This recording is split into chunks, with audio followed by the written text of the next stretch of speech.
Shut your freaking mouth or else I will shoot you one by one. I hate noise. I hate crying. You. Yeah, you. Come on. Ako ang namumuno sa lugar na ito. Kaya ako ang masusunod. Kapag sinabi kong mananatili kayo rito, mananatili kayo. Hindi niyo pwedeng suwayin ang utos ko. Naintindihan niyo ba? Ang buhay ng mga kasama niya ay nakadepende lang din sa kanya. Tama sinabi ng anak ko. Kaya kailangan lang natin paslangin ay ang matandang yan.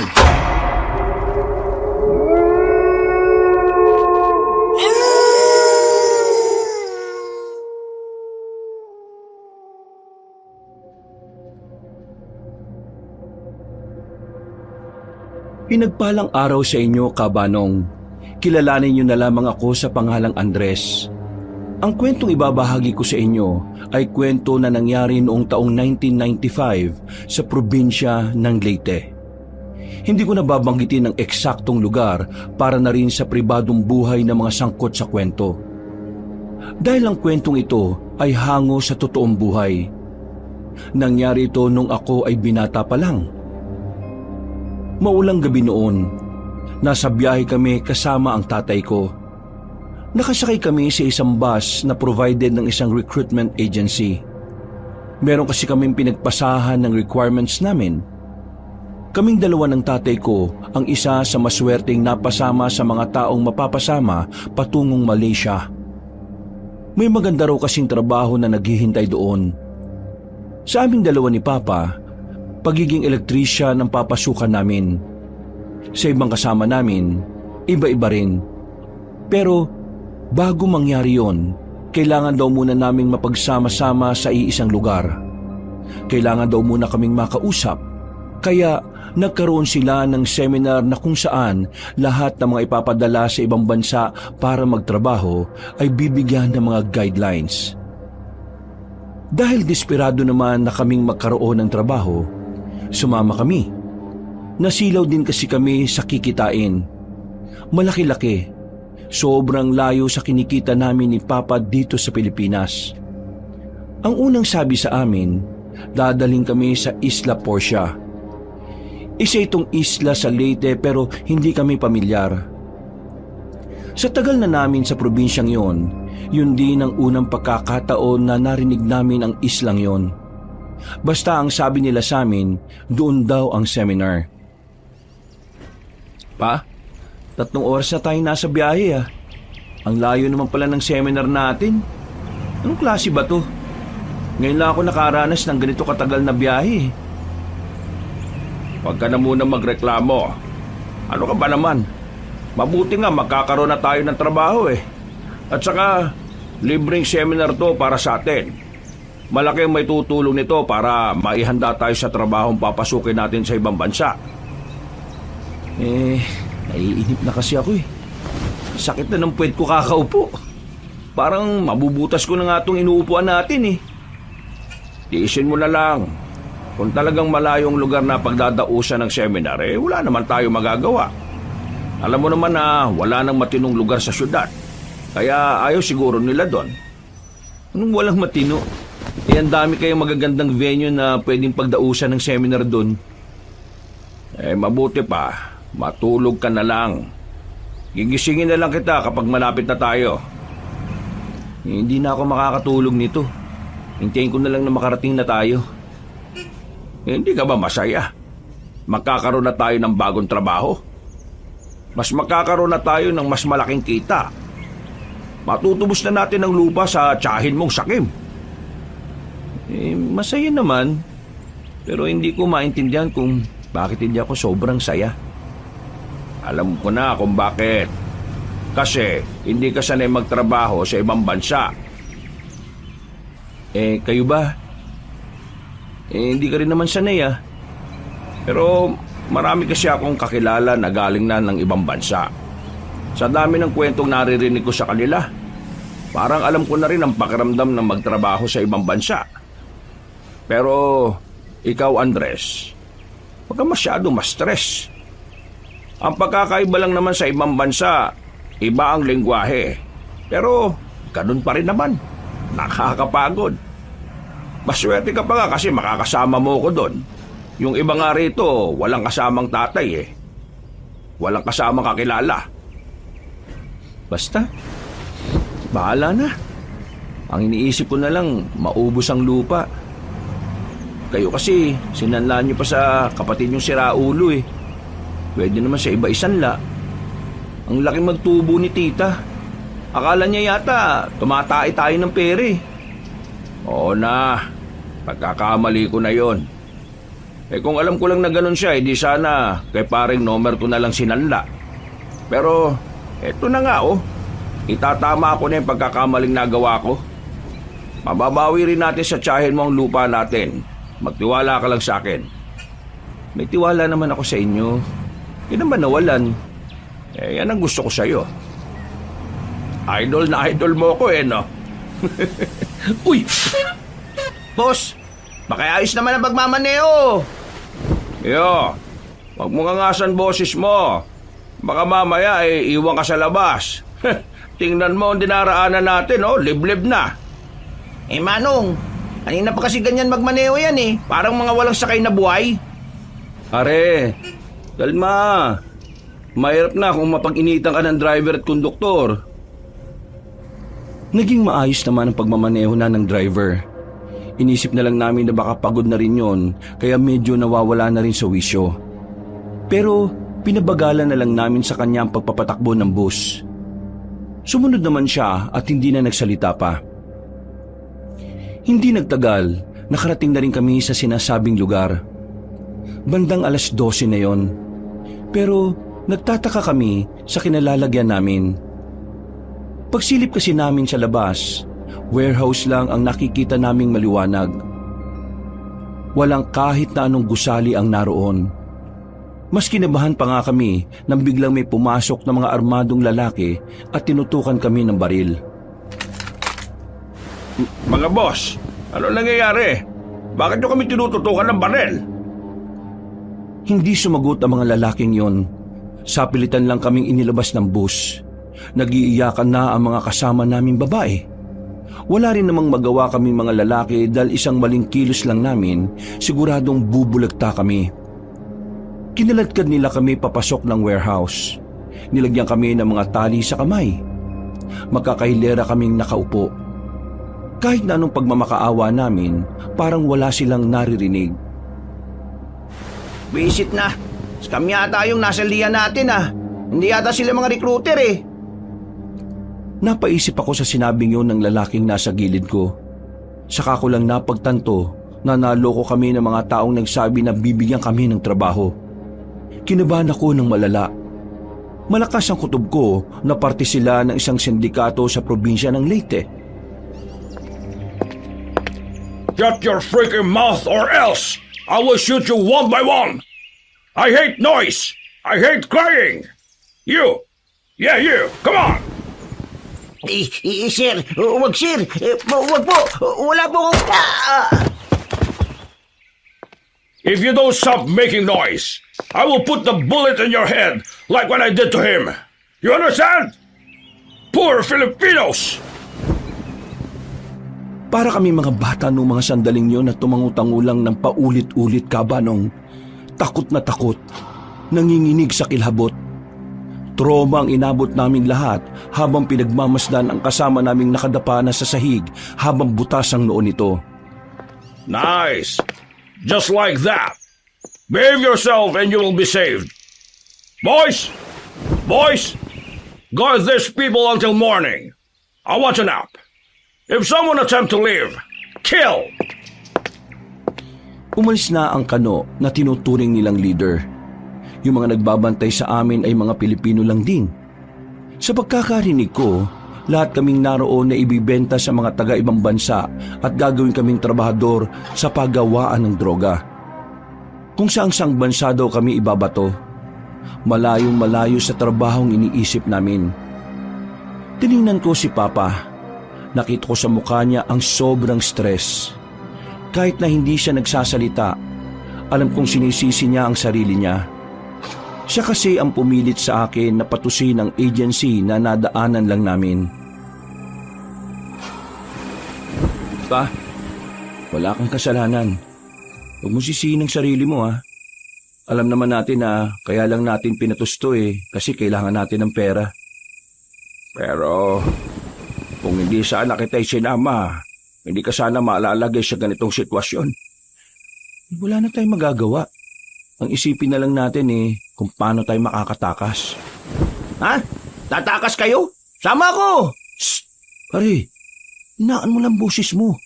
Kapag narinig tayo ng mga yun, patay tayo. Ay, pasensya na. Teka, Tomas nga pala pangalan ko. Kayo? Andres, etong tatay ko. Si Agno. Andres, Mang Agno. Ayos. Mahirapan tayong makaalis dito. Pero mamaya, tsempuhan natin. Tutal, kamay lang naman ang nakatali sa atin Makakatakas tayo. Basta hintayin natin sila makatulog lahat. Basta sama niyo ako, ha? Napabuntong hininga na lang ako, Kabanong. Nanatili akong mulat noon. Kahit ang iba naming mga kasama ay nakaidlip na lang sa kakaiyak. Maya-maya pa, napansin namin ni Tomas na nakaidlip na rin ang mga nagbabantay sa amin.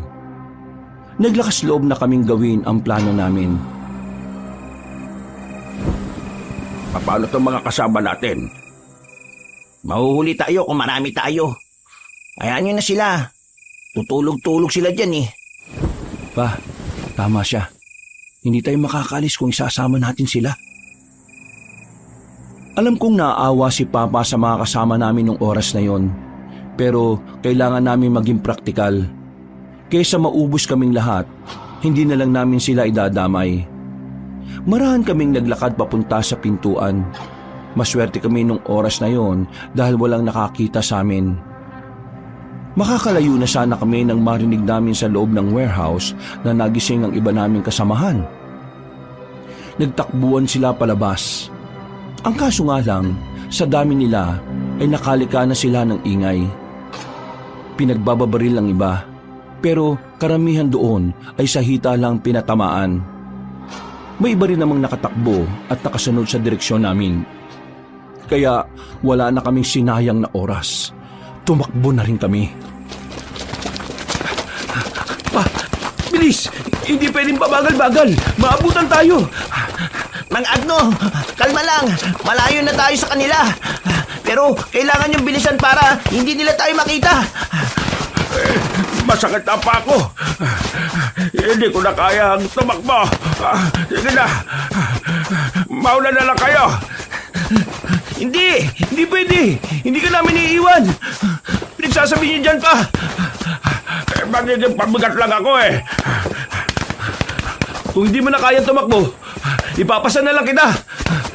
Tara! Hindi ko inintay pa na makatutol si Papa. Pinasan ko na siya sa likuran. Nang marinig ulit namin ang makakasunod na putok ng baril, mas lalo kaming nakaramdam ng kilabot at kaba.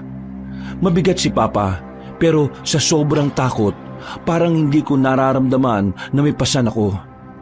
Mabilis kaming tumakbo ni Tomas.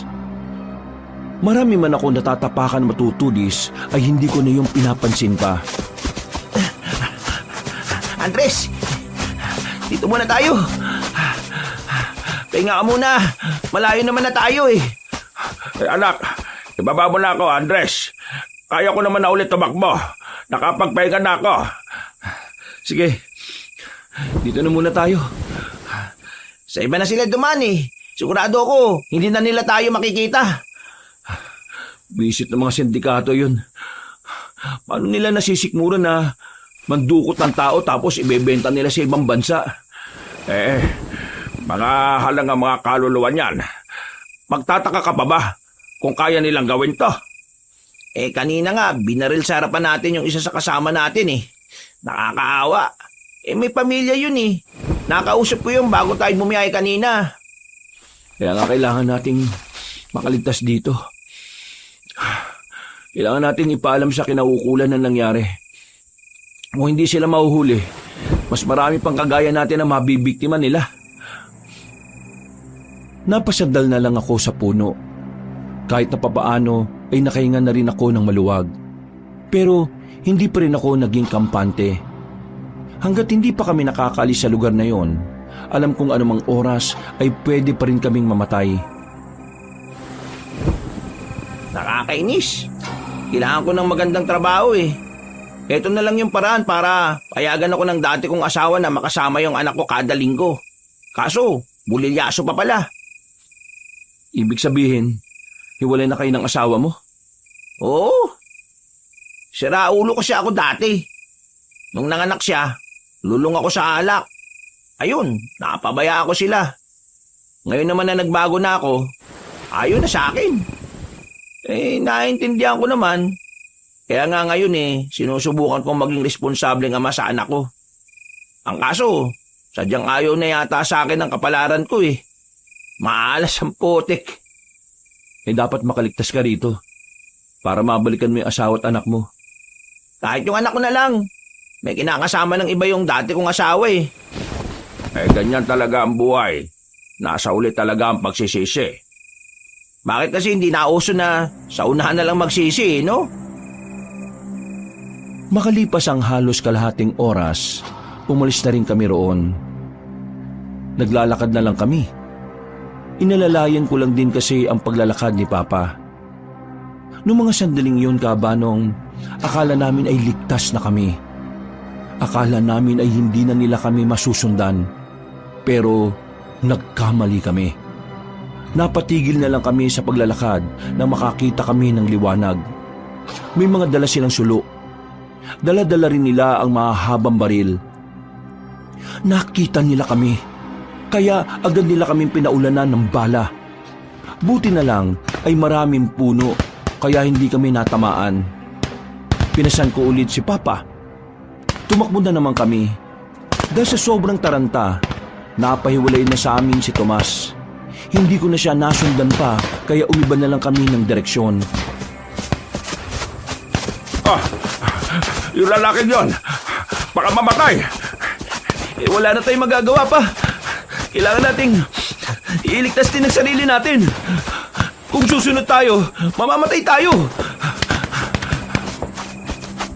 Binilisan pa namin ang binilisan ng pagtakbo hanggang sa makarating na rin kami sa malawak na talahiban. Lagpas tao ang mga talahib doon. Dumapa kaming dalawa ni Papa at nagtago. Tinakpan ko na lang ang bibig ko para hindi ako makagawa ng ingay.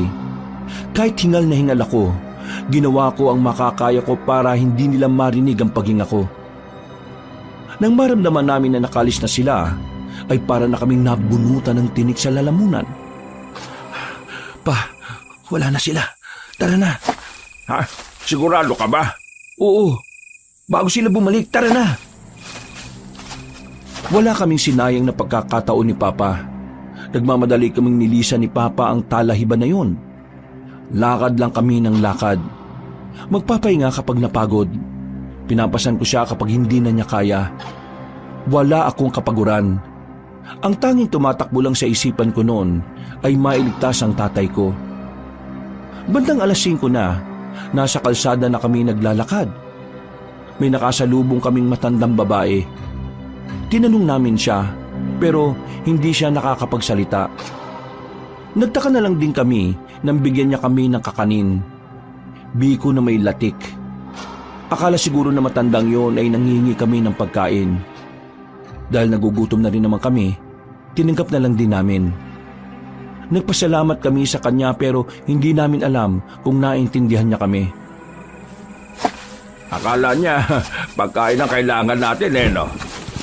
Pero ayos na rin to. Nakakaramdam na rin ako ng gutom eh. Oo, ako rin Ginutom ako sa lahat ng nangyari. Ay nako, kumusta na kaya yung iba nating kasama? Pati si Tomas. Nakaligtas kaya sila? Ipagdasal na lang natin na sana buhay siya. Pati yung iba pa natin mga kasama. Sana makabalik si Tomas sa pamilya niya. Sana nga. Kawawa naman yung anak niya kung mamamatay lang siya. Ay, visit kasi itong mga sindikato na ito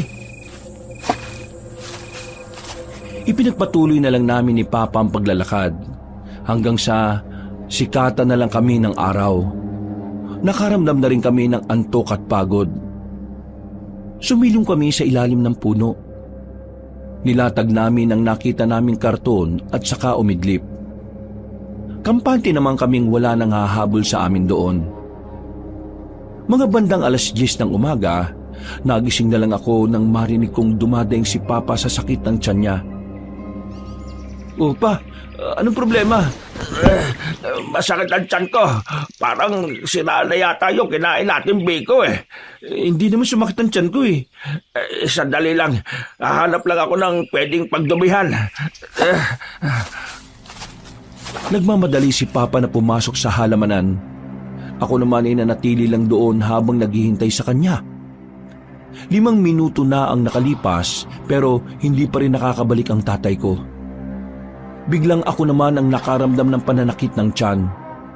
Parang hinahalukay ang sikmura ko. Sobrang sakit. Pinagpapawisan na ako sa sakit. Pero ang hindi ko maintindihan, naglalaway na rin ako. Sobrang lapot ng laway ko. Ang dami. Parang naglalawa. Namalayan ko na lang na nakadapa na ako. Nangihina ako. Naghahalo ang gutom at pananakit ng sikmura. Maya-maya pa, unti-unti nang nagdilim ang paningin ko. Bago ako mawalan ng malay, naramdaman ko pang may bumuhat sa akin. Hindi ko maaninag ang muka, pero tingin ko, isa siyang lalaki at may narinig pa akong nagsalitang bata.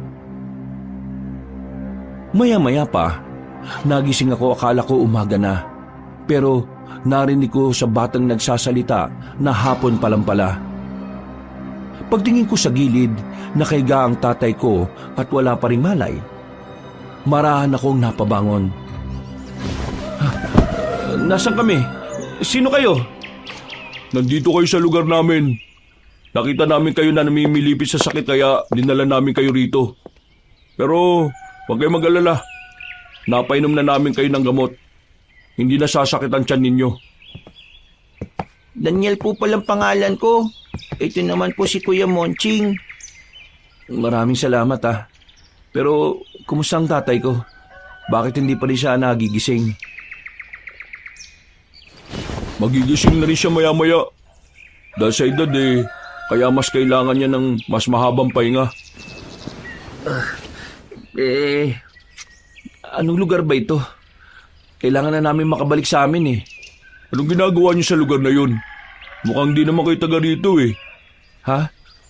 Wala. Hindi kami kasama sa kung sino man ang tinatakasan nyo. Kaya pwede mo sabihin. Itatanong din sa iyo ng iba yan. Kaya mas magandang alam na rin namin dahil kami ang tumulong sa inyo. Na-scam kami. Human trafficking. Anong ibig mong sabihin? May isang ahensya na isinama kami para sa isang seminar. Pero yung pinuntahan pala naming seminar peke. Sindikato pala sila. Dinala kami sa warehouse. Tapos, ibebenta kami sa ibang bansa para gawing trabahador sa pagawaan ng mga droga.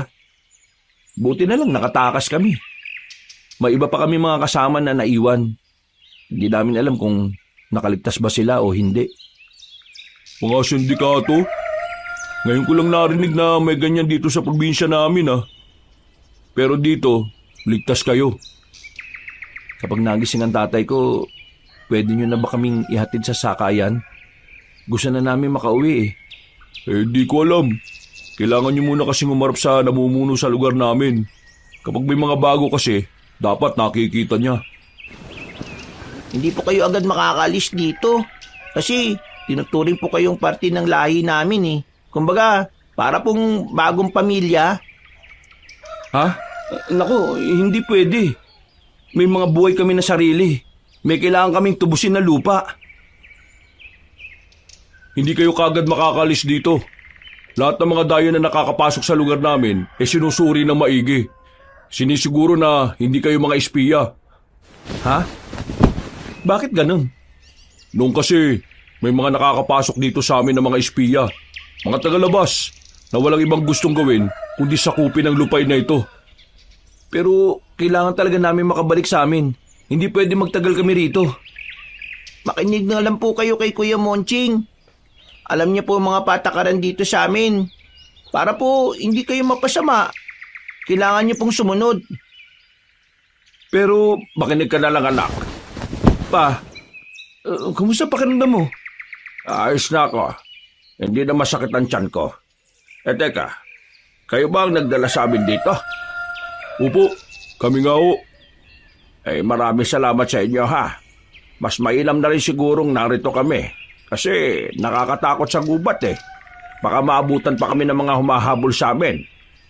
Pero paano yung bahay natin? Paano yung buhay natin doon?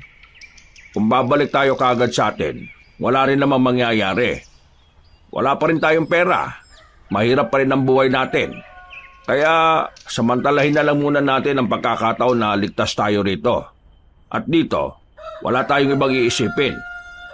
Sinasabi niyo bang magtatagal tayo rito? Kapag nasiguro na nating ligtas ng makaalis, di alis na tayo rito. Ano naman? Andres, wala tayong magagawa. Kailangan natin ng tulong nila. Tingnan mo, wala pa nga tayong kain. Pinagpapawisan na tayo sa gutom mo. Hindi mo ba nararamdaman? Kuya Monching, mukhang gutom na po talaga sila. Kumakalamnisik muna nila eh. Sige, dito lang kayo. Kukuha lang ako na makakain ninyo. Iho, maraming salamat ha. Tumaon na lang ang lalaki at iniwan kami. Kasama namin ang batang kanina pa nakatingin sa amin at nakangiti.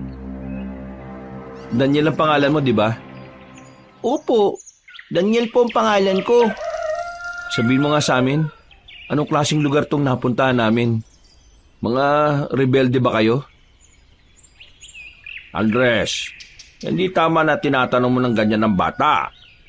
Kailangan natin malaman kung anong lugar tong kinalalagyan natin. Hindi ka na ba nadala sa nangyari sa atin? Nagtiwala tayo sa mga taong akala natin magbibigyan ng trabaho sa atin. Huwag po kayong magtalo. Wala naman po kayong dapat ikabahala eh. Nasa mabuting kalagayan po kayo. Hindi po kami mga rebelde. Naniniguro lang kami. Ang hirap na magtiwala sa mga taong hindi namin kilala. Natigil lang ang usapan namin nang dumating na yung lalaki. May dala-dala siyang sinabawang baboy. Walang kanin, pero meron siyang dala na pininong mais. Yun daw ang ginagawa nilang kanin doon. Oh, kumain na kayo. Siguradong makakaramdam na kayo ng matinding gutom. Maraming salamat ha. O paano po? Maiwan na muna namin kayo. Kumain lang kayo ha. Daniel, tara na. Samahan mo muna ako sa labas.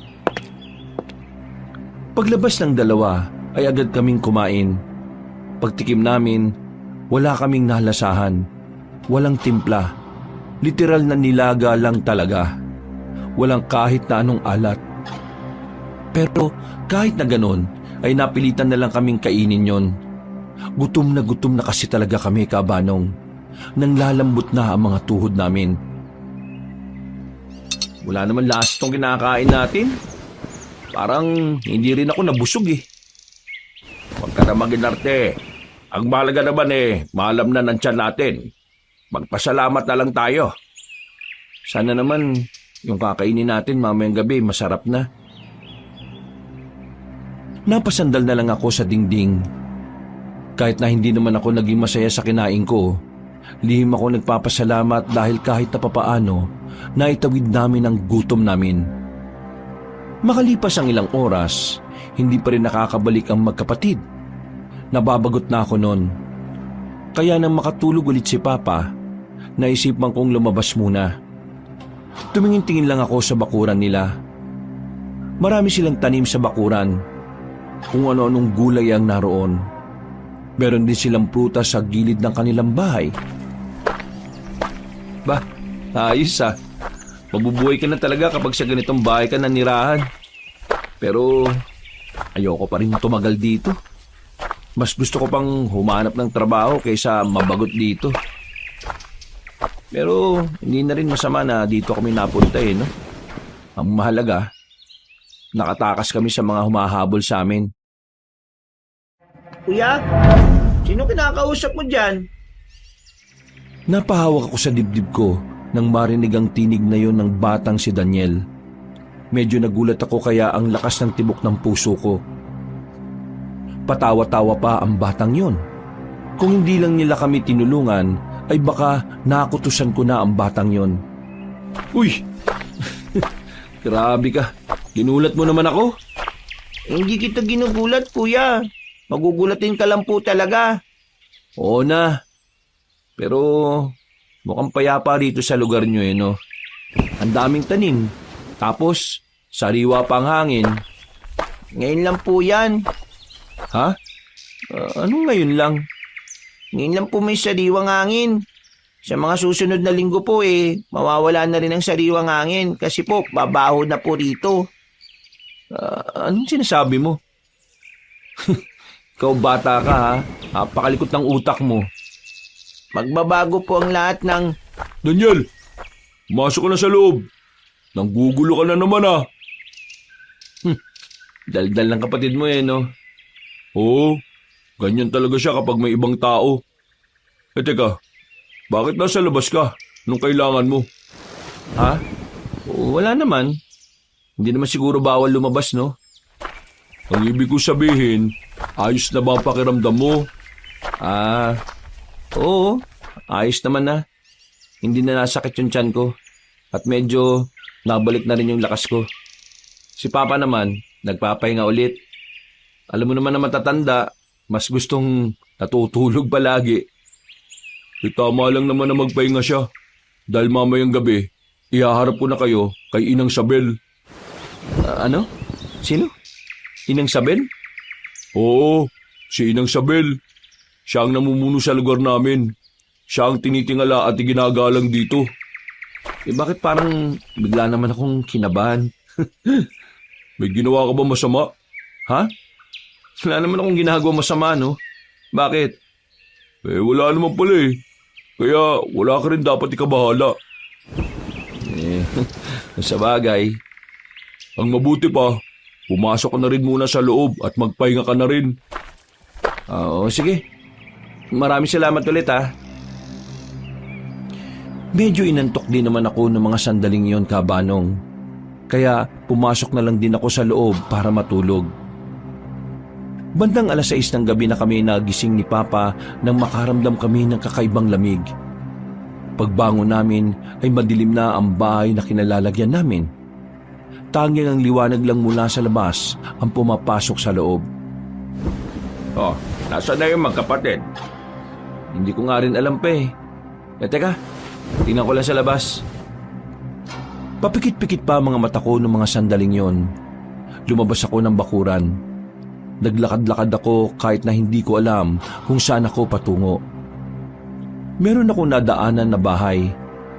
Malalakas ang usapan nila pero bigla silang natahimik at napatingin sa akin. Hindi ko alam kung bakit, pero ngumiti na lang ako sa kanila dahil nakakaramdam ako ng pagkailang. Sa sumunod na bahay ay ganun din. Nakatingin sila sa akin na parabang yun ang unang pagkakataon na makakita sila ng tao. Sa kakatingin ko sa kanila, nakabanggaan ko na pala si Monching.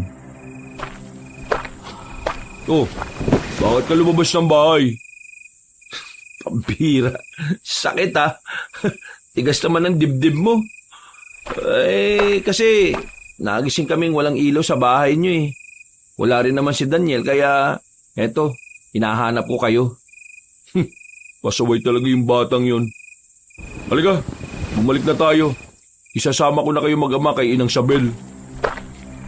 Binilikan kami ni Papa. Pinahiram kami ni Monching ng mas maayos na damit. Habang naglalakad kami papunta sa kinaroroonan ng bahay na matandang si Sabel, hindi pa rin maalis ang tingin ng mga tao sa amin. Monching, bakit ganyan sila makatingin? Galit ba sila kasi may dayo? Huwag mo silang pansinin. Maglakad lang kayo. Sige. Sabi mo Ilang sandali lang ay nakarating na rin kami sa bahay na bato. Mas malaki ang bahay na yon at nakapintura na rin. Sa gilid ng bahay, may isa pang bahay na walang ilaw. Hindi ko alam kung para saan ang bahay na yon. Pero meron kaming naririnig na kung anong hayop na umaangil doon. Sa isip-isip namin ni Papa, baka doon nakakulong ang mga aso o baka naman ibang hayop na hindi pwedeng makalapit sa tao. Magandang gabi, Nang Isabel.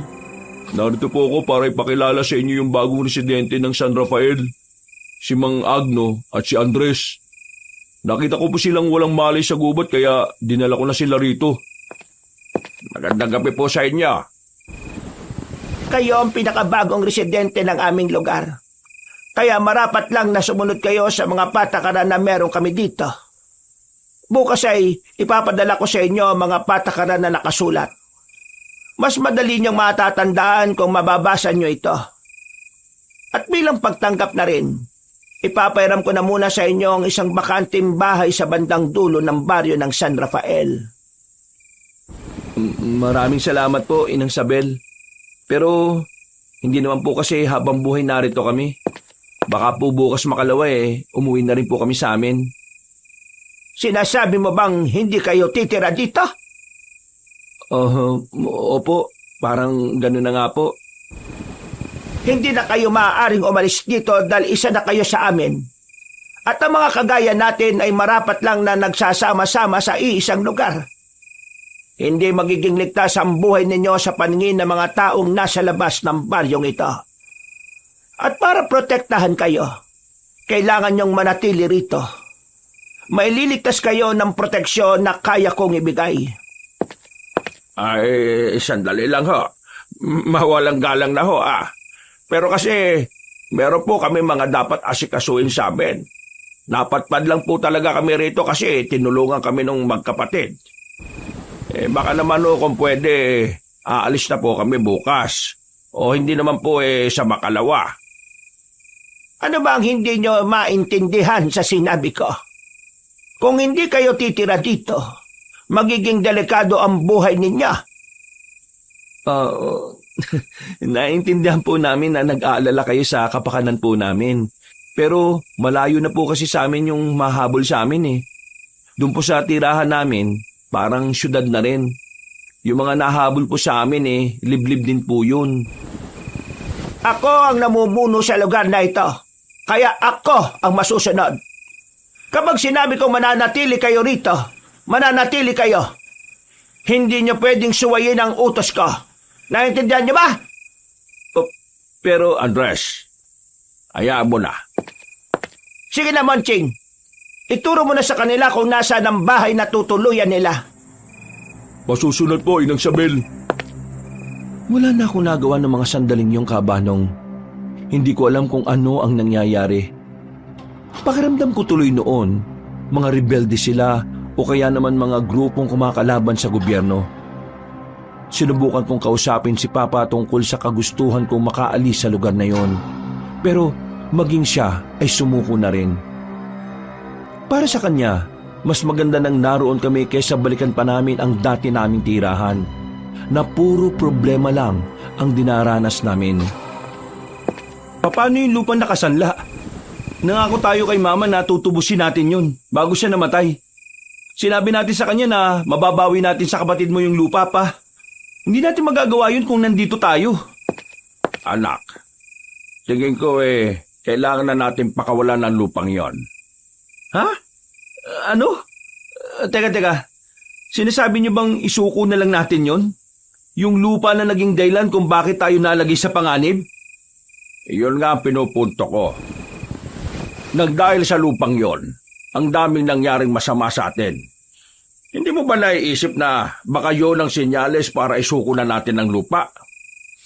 Pa, anong sinyalis ang pinagsasasabi niyo dyan? Kaya lang naman tayo nalagay sa panganib dahil masyado ka nagpauto dun sa agency na yon. At ako na kayo lang sinisisi mo. Kayo naman talaga yung unang nakipag-usap sa kanila Sumama lang ako kasi akala ko okay yun. Pero hindi mo rin naman inusisa kung lihitimo talaga sila. Kung hindi kayo nagpauto sa agency na yon, wala tayo rito. Sa madaling sabi, kayo ang may kasalanan ng lahat ng ito. Ay, sige na. Ako na. Kasalanan ko na. Kasalanan ko naman lahat palagi Pa, bakit ba kayo ganyan? Bakit ba kasi parang ang bilis-bilis niyong isuko yung lupa na yon? Sa atin nila Mama yun. Bakit ang dali-dali niyong isuko? Dahil pagod na ako, Andres. Pagod na ako sa halos buong buhay na lang natin. Sinusubukan natin magpatuloy para sa lupa. Wala na tayong ibang dahilan para mabuhay kung dyan lupa na yon. Gusto ko naman makahinga kahit paano. Masyado na tayo nilalamon ng lupain na yun eh. Bakit kasi doon nyo pa sinala sa kapatid nyo? Kahit saan ko isanla, hindi naman natin matutubos kasi nagkanda utang-utang na tayo na magkasakit ang mama mo. At si mama naman ngayon ang sinisisi nyo. Kung sana, inalagaan nyo siya noon, hindi naman siya magkakasakit eh. Kaso mas inunan nyo pa palagi yung pagtatrabaho nyo.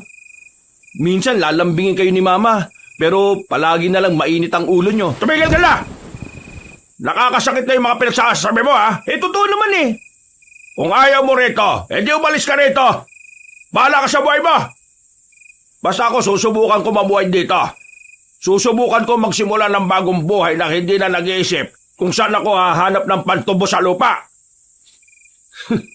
Hindi ako makapaniwala na kinakaya ng konsensya nyo na abandonahin ang problemang ikaw rin mismo ang gumawa.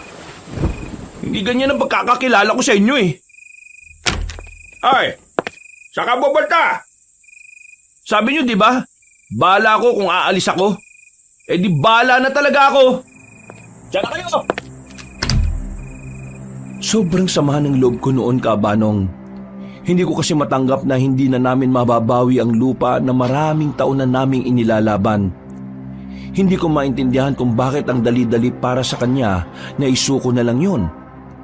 Sa isip-isip ko, hindi man lang niya inalala ang pangako namin kay Mama bago ito namatay. Umalis ako ng bahay. Sa sama ng loob ko ay hindi ko na namalayan na malayo na pala ang nalakad ko. Napatigil ako sa harapan ng tulay. Napatingin ako sa ibaba kung saan malayang umaagos sa mga tubig sa ilog. Kung tumalon na lang kaya ako dito. Total, nasayang na lang din naman lahat ng pakikipaglaban namin para sa lupang yun eh. Huwag mong gawin yan! Napatingin ako sa gilid ng marinig ang tinig na yon. Laking pagtataka ko na mayroong babaeng nakatayo roon. Samantalang wala naman ako nakita roon nang dumaan ako. Ha? Sino ka? Huwag mong gawin yan. Alam kong meron kang pinagdaraanan. Pero ang isang problema ay hindi matatapos kung tatapusin mo lang ang buhay mo ng ganyan. Kahit tumulong ka dyan at mamatay, kung saan ka man mapapadpad kapag namatay ka, dala-dala mo pa rin ang problema mo. Huwag mo nga akong pakialaman. Wala kang alam sa mga pinagdaraanan ko. Umalis ka na. Pabayaan mo na ako dito. Hindi mo may babalik ang lupa kung tatalon ka dyan. Para mo na rin sinabi na mahina ka kasi sumuko ka rin. Ha? Teka, paano mo nalaman ng tungkol sa lupa? Kasi sabi mo lang kanina. Kanina? Eh di ba kanina wala ka naman dyan? Paano ka napunta dyan? Alam mo, normal ang mga problema. Walang nilalang sa mundo na nabubuhay na walang problema. Kumbaga, kaakibat ng pamumuhay natin ang mga problema. At kung wala ka dito, nabubuhay ka ng walang saysay. Pero ang mga problema ay ginawa para maging pagsubok sa buhay ng lahat. Ang sino mang sumuko sa problema ay nabuhay na lang din ng walang saysay. Kahit na marami kang sinayang na oras at pagod nung lumalaban ka pa, lahat ng yun ay malulusaw kung isusuko mo ang lahat ng pinaghirapan. Marahil, wala ako sa kalagayan mo, kaya hindi ko alam ang pakiramdam. Pero alam ko ang pakiramdam na mawala ng pag-asa. Kaya alam ko rin na ang solusyon sa problema mo ay hindi ang pagtalon sa tulay na ito. O sige nga, alam mo ba kung anong solusyon ng problema ko? Daldal mo eh, no? Kala mo, ang dami mong alam. O sige nga, ano? Ikaw at ikaw lang ang makakaalam kung anong solusyon at dapat mong gawin. Hindi mo malalaman yon kung ngayon pa lang ay susuko ka na. Bumuntong hininga na lamang ako ng matalim. Buo na sana ang kalooban ko na tapusin na ang lahat. Pero napalitan niyo ng inis dahil sa babaeng bida-bida. Ano bang pangalan mo? Kalya, yun ang pangalan ko. Kalya? Anong klaseng pangalan yan? Eh ikaw, anong pangalan mo? Andres. Andres? Kapangalan mo ang alaga kong aso na namatay nung nakaraang taon. Wow ah, aso pa talaga ah. Totoo naman ang sinasabi ko eh. Kapangalan mo ang aso ko. Ang pagkakaiba nyo nga lang, mas maayos ang itsura niya kaysa sa'yo. Dami mong sinasabi. Pwede ba umalis ka na? Huwag kang tumalon. Wala kang mapapala dyan. Sige na, hindi na ako tatalon. Papansin ka eh. Kanina nasa mood pa akong tumalon eh. Mahal mo ang papa mo, di ba? Ha? Isipin mo na lang kung anong mararamdaman niya kung sakaling tinuloy mo ang binabalak mo kanina. Hindi na ako nakapagsalita sa sinabi niya, Kabanong. Naglakad na rin siya paalis.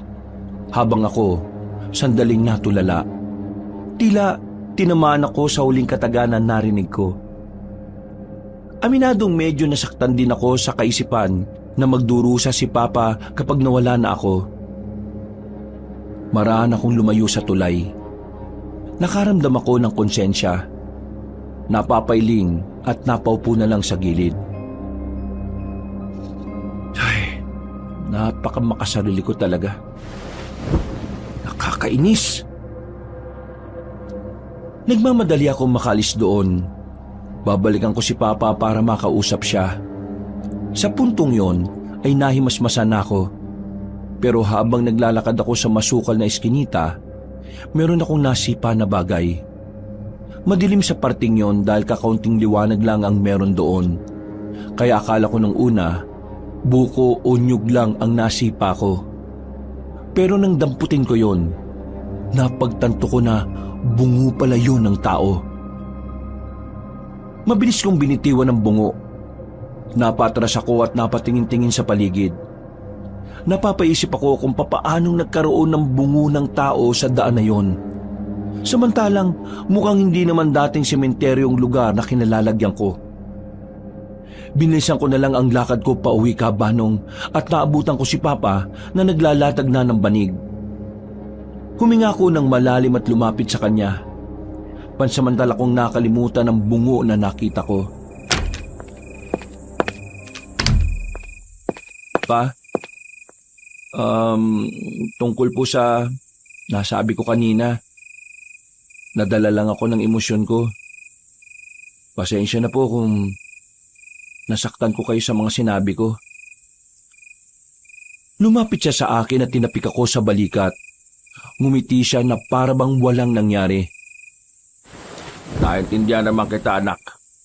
Alam ko naman kung saan ang gagaling ang pinaguhugutan mo. Ayos lang, nak. Huwag ka na mag-alala. Niyakap ko na lang si Papa bilang paghingi ng paumanhin. Mabilis naman kaming nagkaayos. Kahit naman medyo mataas din ang pride naming mag-ama, nagiging maayos din naman kami. Hindi naman yun tumatagal ng ilang araw. Ako rin naman eh. May kasalanan din naman talaga ako. Aminado ako na sa akin naman nagsimula ang lahat ng problemang ito. Pero anak, wala eh. Wala na talaga ako magagawa. Lalo na ngayon, pumalpak na naman ako. Pa, huwag niyo na pong intindihin yun. Naisip ko lang na mas mahal ka pa rin na magkasama tayo. Sigurado ka na bang ayos lang sa'yong narito tayo? Wala naman ako magagawa eh. Ayaw ko maiwan ka rito mag-isa. Hindi ko kayang isipin yung magiging buhay niyo nang wala ako. Ang sabihin mo, wala ka lang mahanap na bagong tatay na masarap magluto. Oo na, nagbubuhat na naman kayo ng bangko niyo eh. Pero may iba ko. Sa totoo lang, anak, medyo nawiwirduhan din ako sa mga taga rito. Parang minsan lang kasi sila makakita ng gwapo eh, no? Ewan ko sa inyo pa. Nagtawanan na lang kaming dalawa ng tatay ko, Kabanong. Nakatulog kami ng mahimbing noong gabing yon. Walang kahit na anong naging istorbo. Kinabukasan, binalikan kami ni Monching para ipahiram ang kalan na yari lang sa sementong pabilog. binigyan din nila kami ng bigas. Kabanong, hindi ko po inakala na ang pananatili namin doon ay tatagal ng ilang araw. At habang naroon kami, unti-unti kong napapansin ang mga kakaibang bagay sa mga taong naroon. Hindi yata napapadalaw rin yung magkapatid ah. Alam mo ba kung bakit? Bakit to? Natanong nga kita eh. Kasi hindi ko rin alam eh.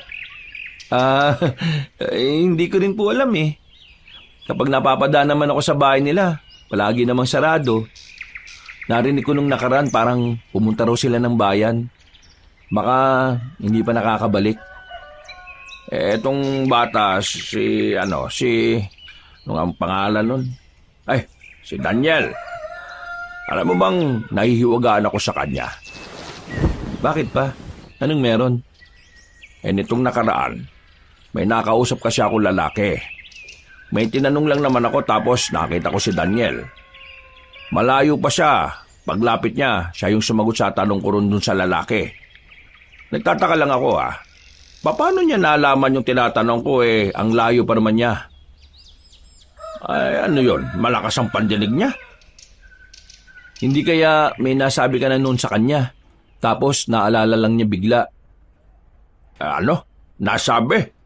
Hindi naman ako nagtatanong ng mga tanong na alam kong hindi naman masasagot ng bata eh. Ano ba kasing tinanong niyo? Ang tanong ko kasi, papaano makakarating sa ilog kung saan maraming isda na pwedeng mahuli? Sabihin na natin na alam nga ni Daniel kung nasaan yung ilog. Pero papaano niya malalaman na yun ang tinatanong ko? Ang layo nga niya. Ba, oo nga no. Pero alam niyo pa, may napapansin din akong kakaiba rito sa lugar na to eh. Marami. Sige, kagaya ng ano? Kagaya na lang ng pagkain nila. Sa lahat ng bahay siguro dito, lahat ng pagkain nila walang timpla.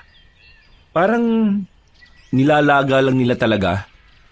Mabuti nga nagkaroon tayo ng sariling bahay at sariling pagkain eh. Para kahit papaano nakakapagtimpla tayo. Saka wala silang asin dito ah. Humingi ako nung nakaraan. Nakarating na ako sa dulong bahay pero wala naman ako napala. At saka ito pa walang tumatagal. Napapansin ko na parang lahat sila rito maputla. Parang hindi naaarawan yung balat nila kahit tirik minsan yung araw. Baka parte lang siguro ng kultura nila ang lahat ng mga bagay na napapansin natin. Hindi lang talaga tayo sanay kaya akala natin kakaiba. Baka nga siguro. O sige na, tapusin na natin yung niluluto mo. Nagugutom na rin ako Ay, bukas nga pala, maaga akong aalis Maghahanap-hanap lang ako ng mga gulay at pwede nating karnehin. Makakita lang ako ng dagang bukid at malaka, ayos na.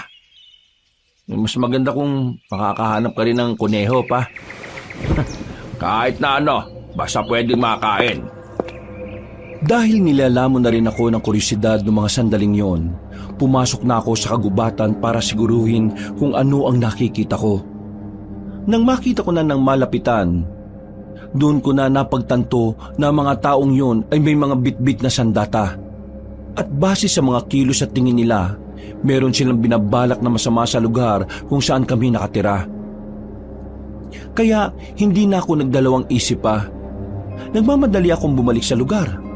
Nagtungo agad ako sa bahay ni Aling Sabel. Inang Sabel! Inang Sabel! Buksan niyo po ang pinto! May masasamang tao na magtatangka ng masama! Inang Sabel! Ano ba kailangan mo at bakit gabing-gabi na nang bubulabog ka pa? Teka, ikaw yung babae nung nakaraan sa tulay Tinatanong kita, ano ba kailangan mo? May nakita kong grupo ng mga tao sa gubat. Papunta sila rito. May mga dala-dala silang sandata. At sa pagkakarinig ko aatake sila rito sa atin. Mga kalaban! Tumakbo ang babaeng yun papunta sa harapan ng bahay nila. Kinalampag niya ang hindi naman kalakihang kampana na naroon. Dahil doon, nagising ang buong baryo. Bumalik ka na sa bahay nyo.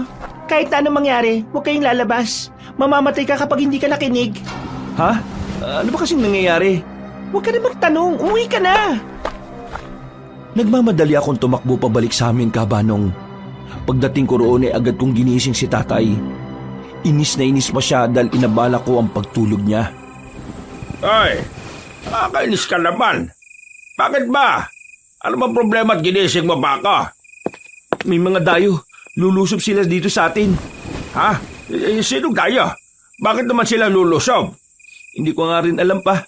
Basta, sabi ni Kalia, wag daw po tayong lalabas ng bahay kahit anong mangyari. Pambihira naman. Sa ngayong oras pa talaga sila gumanyan. Basta, dito lang tayo. Kahit anong mangyari, walang lalabas ng bahay.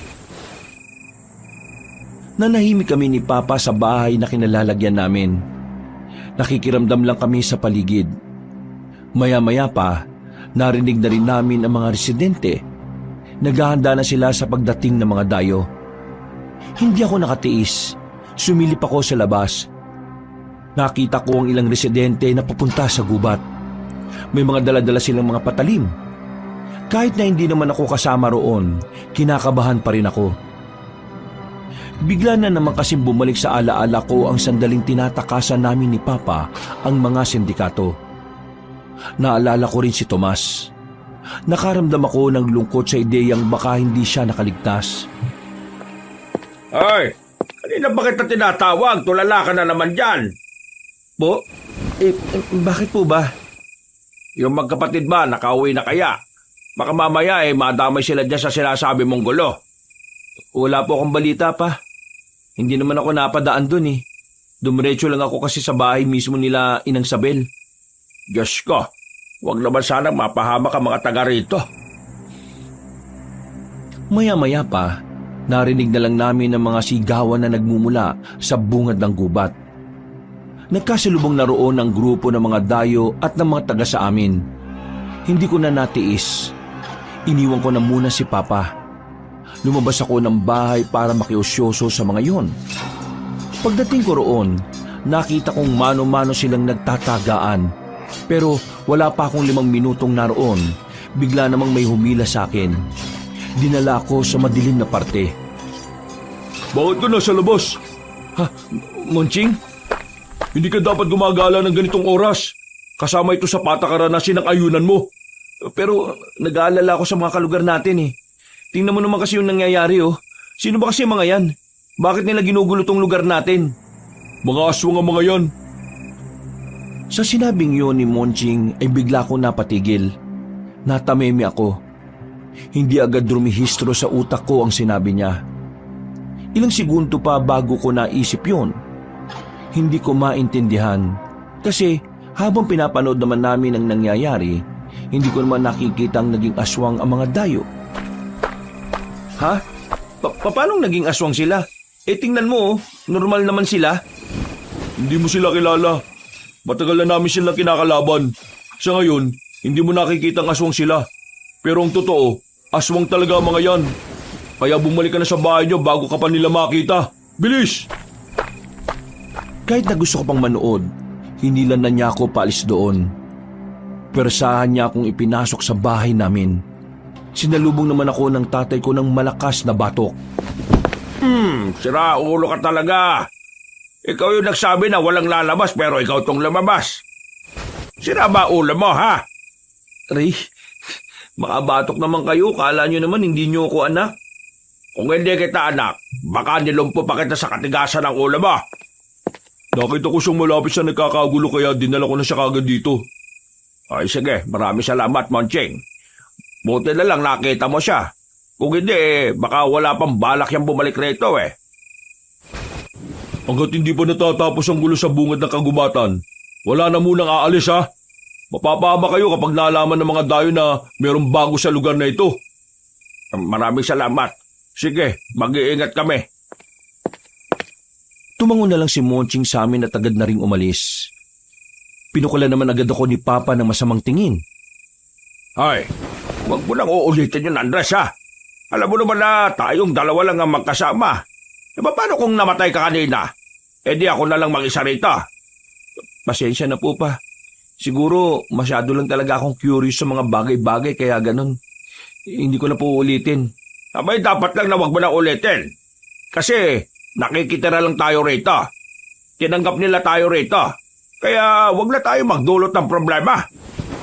Pero kung hindi ako lumabas kanina, baka nakalapit na yung mga yan dito. Hindi sila nabigyan ng warning. Malaki na itulog mo ngayong gabi pero tama na yon. Huminga na lang ako ng malalim, Kabanong. Makalipas ang halos 1 oras, narinig na namin na nag-atrasa na ang mga kalaban. Binalikan kami ni Monching at sinabihang bumalik na kami sa pagtulog. Pero hindi na ako dinadalaw ng antok noon. Hindi pa rin kasi mawala sa isipan ko ang sinabi ni Monching. Mga aswang. Yun ang sinabi niyang kalaban nila.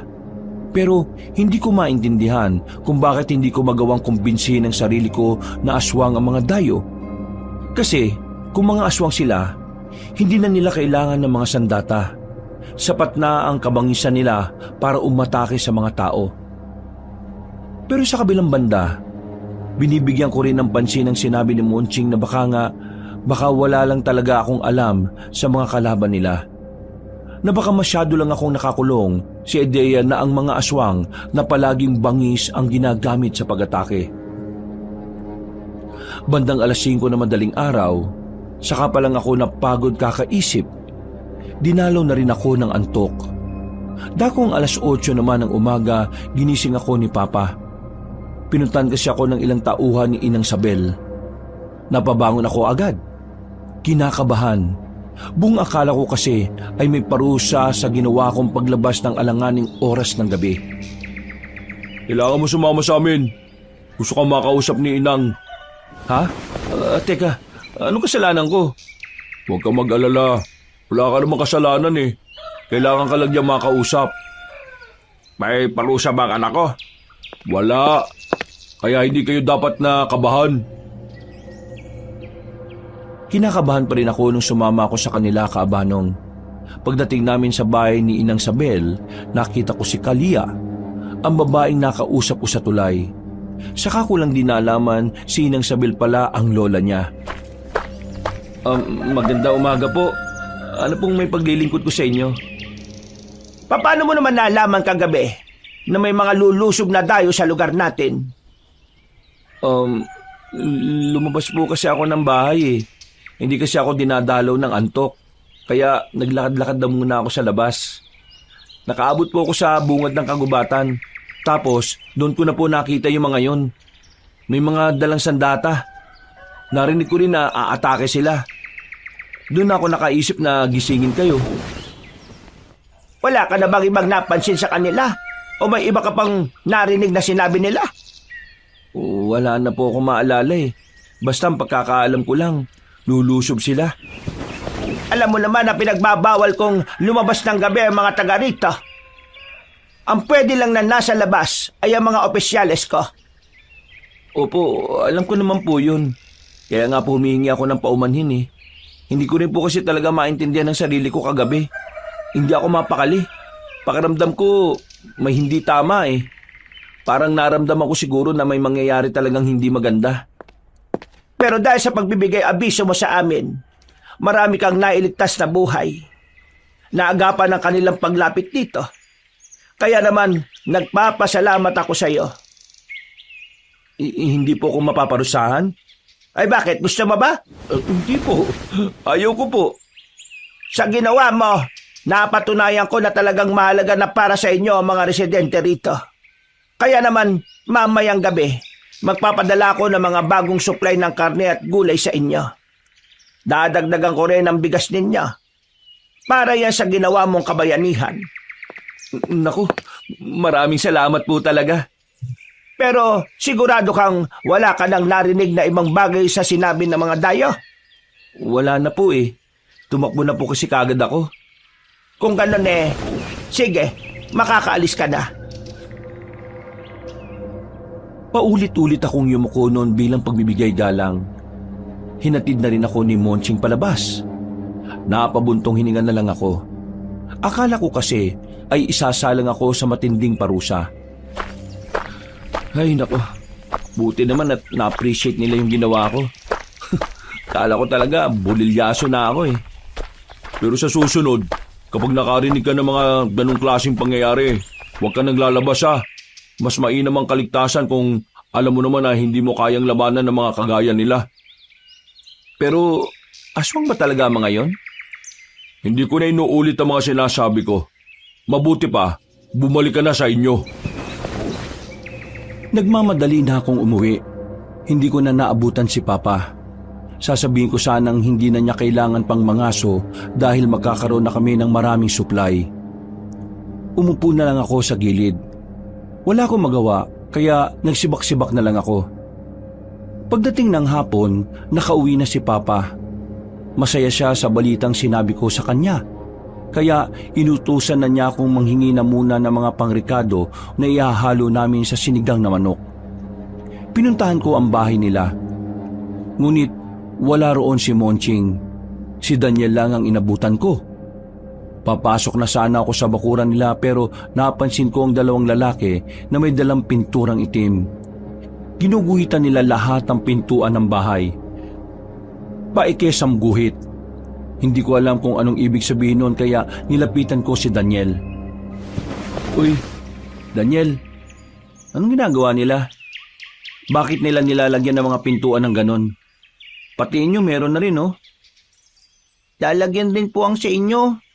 Bakit nga? Para saan? Malapit na kasi ang pagbabalik loob, Kuya Andres. Ano? Pagbabalik loob? Saan? Sinasadya po ng lahat na itago ang tunay na kulay. Pero binabalik din po sa tamang panahon para protektahan ang lahi. Magbabalik loob na po sa dugo.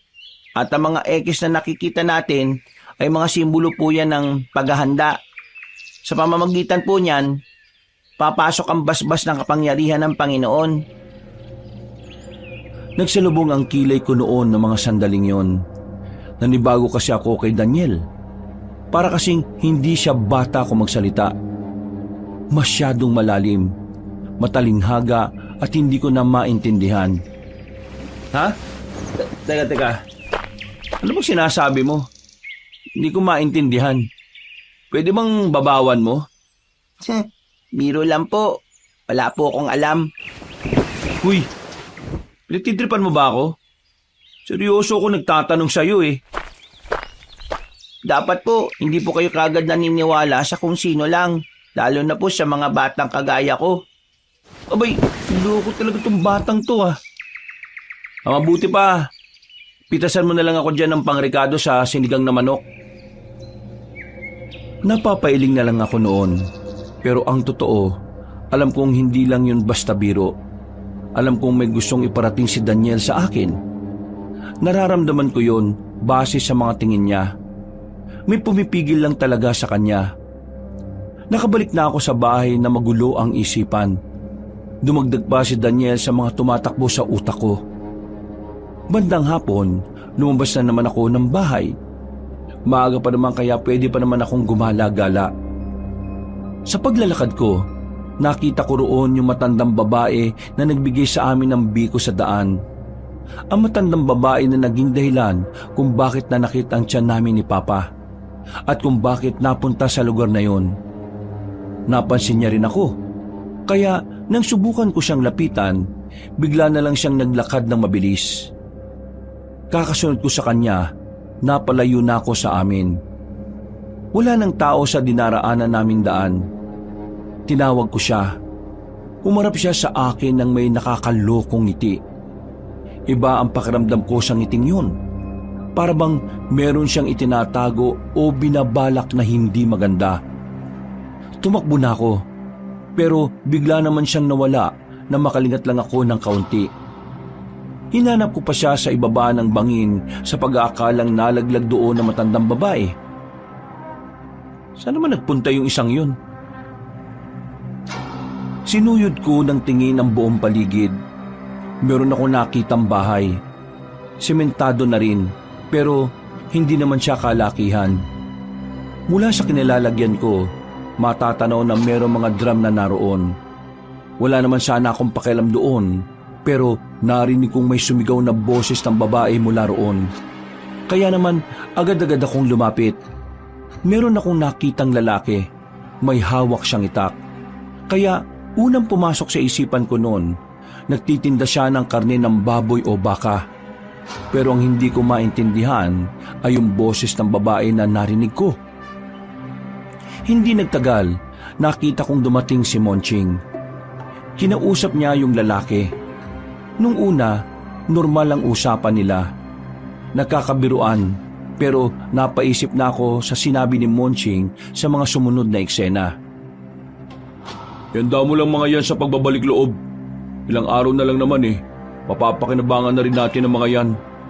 Mas masarap na karne naman ang titikman natin. Nung mga oras na yon, mas lalo akong naintriga kung ano ang laman ng mga drum na yon. Base kasi sa amoy na nalalanghap ko, malinaw na merong nakaimbak doon. Hindi ako mapakali noon, Kabanong. Parang hindi matahimik ang kalooban ko kapag hindi ko nalaman kung ano ang meron sa bahay na yon. At lalong-lalo na sa mga drum na nakalagay sa paligid. Kaya naman, pagsapit ng gabi, agad akong umalis ng bahay namin kahit na alam ko namang mahigpit yung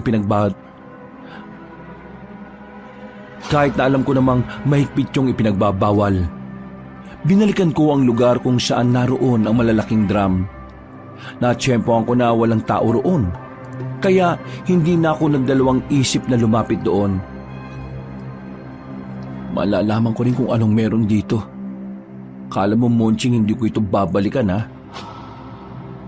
Tumingin-tingin muna ako sa paligid at nang masigurong wala namang nakakakita sa akin, tinanggal ko ang takip ng unang drum na malapit sa akin. Pagsilip ko sa loob at nang matapatan ko ng ilaw, napatakip na lang ako ng bibig at ilong sa nakita ko. Isang babaeng wala ng malay ang naroon. Nakabaluktot ang babae na parabang pinilit pagkasyahin. Napagtanto kong patay na ang babae nang makita kong duguan ang tagiliran niya at may malaking hiwa. Tiningnan ko pa ang iba pang drum. Hindi ako makapaniwala na ang laman ng mga yon ay puro tao. At lahat ng yon ay puro patay na. Kaya nangangamoy na rin. Agad na dumahaloy ang kilabot sa sistema ko. Nalalabot ang tuhod ko kaya natumba ko sa gilid. Nasagi ko pa mga bote sa gilid kaya nakalika ako ng ingay. Dahil doon, parang bigla kong natauhan. Nagmamadali kong nilisan ang lugar na yon at agad na umuwi sa amin. Sakto na makauwi ako, nagising si Papa. Ay, tarantado ka. Saan ka na naman ang galing? Pa, may kailangan ka malaman. Meron ako natuklasan. Saraulo ka talaga no? Pinagbigyan ka na nga sa unang ginawa mo na naman. Makinig muna kayo sa akin, Pa. Meron ako natuklasan. Tingin ko hindi ka talaga maniniwala sa sasabihin ko. Bakit? Ano ba yan? Meron akong narating na bakuran at maraming drum sa paligid. Tapos, yung laman ng drum, puro mga patay na tao. Abay, nasisiraan ka ba ng ulo? Paano naman magkakaroon ng ganon dito? Abay, hindi ko rin alam. At ito pang malupit. Nakita ko si Monching dun. Kausap niya yung lalaking tingin ko, siya yung pumatay sa mga taong nasa drum. Tapos, ang sabi pa ni Monching, ihanda raw mga yun sa pagbabalik loob. Hindi ko maintindihan eh. Ano ba talaga yung pagbabalik loob na sinasabi niya? Andres, wala akong panahon para makipaglokohan sa iyo. Papa naman, wala ka namang tiwala sa akin? Tingin mo talaga gagawa ako ng kwento? Totoo nakita ko. Sa loob ng drum, may mga bangkay ng tao. Kung totoo nga yan, dapat malaman ito ni Inang Sabel. Hindi niyo to dapat malaman. At bakit hindi? Siya ang namumuno sa lugar na ito Kung may ginagawa ng kababalagang niyang si Monching, dapat lang na malaman ni Inang Sabel para maparusahan. Paano kung alam din yun ni Inang Sabel? Pero wala siyang ginagawa.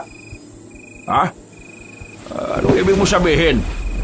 Imposibleng hindi alam ni Inang Sabel yun. Ang lapit lang nun dito Kaya nga wala muna tayong pagsasabihan. Kapag nalaman natin yon, baka pag-initan nila tayo. Ay, Diyos ko. Ano ba talaga sila? Anong klaseng mga tao ba sila kung gagawa sila ng ganon?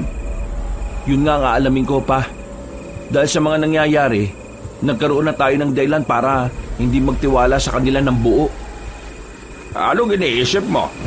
Pa, makinig kayo sa akin. Kapag napatunayan ko na may ginagawa sila masama, hindi na tayo dapat nandito. Kailangang umalis na tayo. Sabihin niyo sa akin, sang-ayon ba kayo sa iniisip ko? Oo, sang-ayon na ako. Pero nababahala ako eh. Paano kung malaman nilang may alam tayo? Hindi nila malalaman. Kailangan lang natin mag-ingat. Huwag tayo magpapalata. Kumilos tayo ng gaya pa rin ng dati. Sumang-ayon naman si Papa sa lahat ng sinabi ko, Kabanong. Napagtanto niya rin kasi na buhay din namin ang nakataya roon. Laking pasalamat ko na rin dahil hindi na humaba ang pagkontra niya. Malaking bagay sa akin na alam kong kasama ko siya sa laban na yon. Kinabukasan, tinanghali na naman ako ng gising. Maingay sa labas.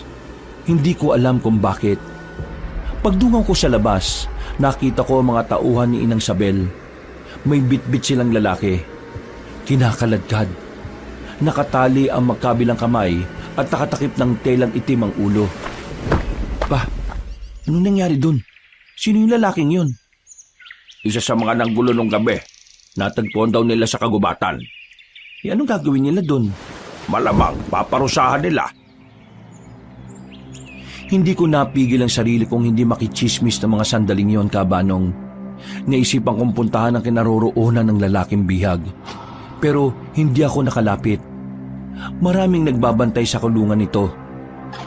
Napalingon ako nang marinig ko ang pamilyar na tinig ng lalaki. Nakatayo sa likuran ko si Monching. Nakatingin ng seryoso at parang inaalam kung bakit ako naroon. Hoy, ginagawa mo rito?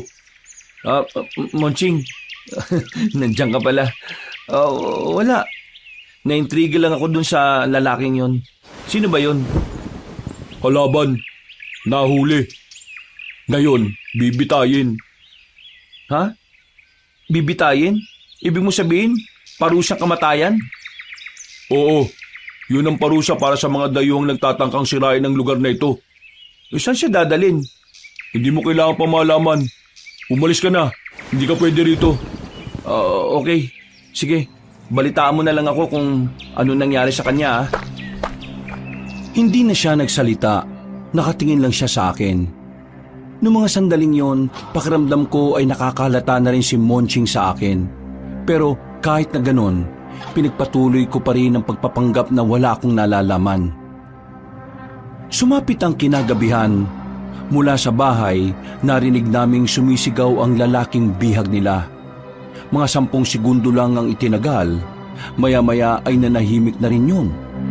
Narinig na lang din namin na parang nagdiriwang na ang mga tao. Nagsisigawan sila at nagpapalakpakan pa nga. Parang kaligayahan nila ang pagpaparusa sa lalaking nabihag. Kaming dalawa ni Papa, tahimik lang kami. Hindi namin alam kung dapat bang matuwa kami dahil naparusahan ng dayong kalaban nila. Pa, ayos ka lang? Bakit pinagpapawisan ka ng ganyan? Nainitan ka ba? Ang lamig naman Hindi ko nga alam, Andres eh. Kanina pa ito. Kumain naman na ako. Pero pakiramdam ko, gutom na gutom ako. Ikaw, ayos ka lang ba? Kanina ko pa napapansin na dura ka ng dura. Para kang aso Hindi ko nga rin alam pa Kanina pa ako naglalaway. Bigla na lang akong naging ganito. Akala namin ng tatay ko ay normal lang ang nangyayari sa amin. Pinapalagay namin na baka dala lang din ng panahon kaya namin yun nararanasan. Pero sa mga sumunod na araw, napapansin namin na napapadalas na ang weirdong nangyayari sa katawan namin. Nararanasan ko na rin ang pagtagaktak ng pawis ko at ang matinding gutom kahit na kumain naman ako. Pareho na rin kaming naglaway ni Papa. Ang dami na naming dura sa bakuran. At ang pinaka-weirdong nangyari sa amin noon, pareho naming naisip na kainin ng buhay ang nakikita naming manok sa kabilang bahay kahit na buhay pa yon.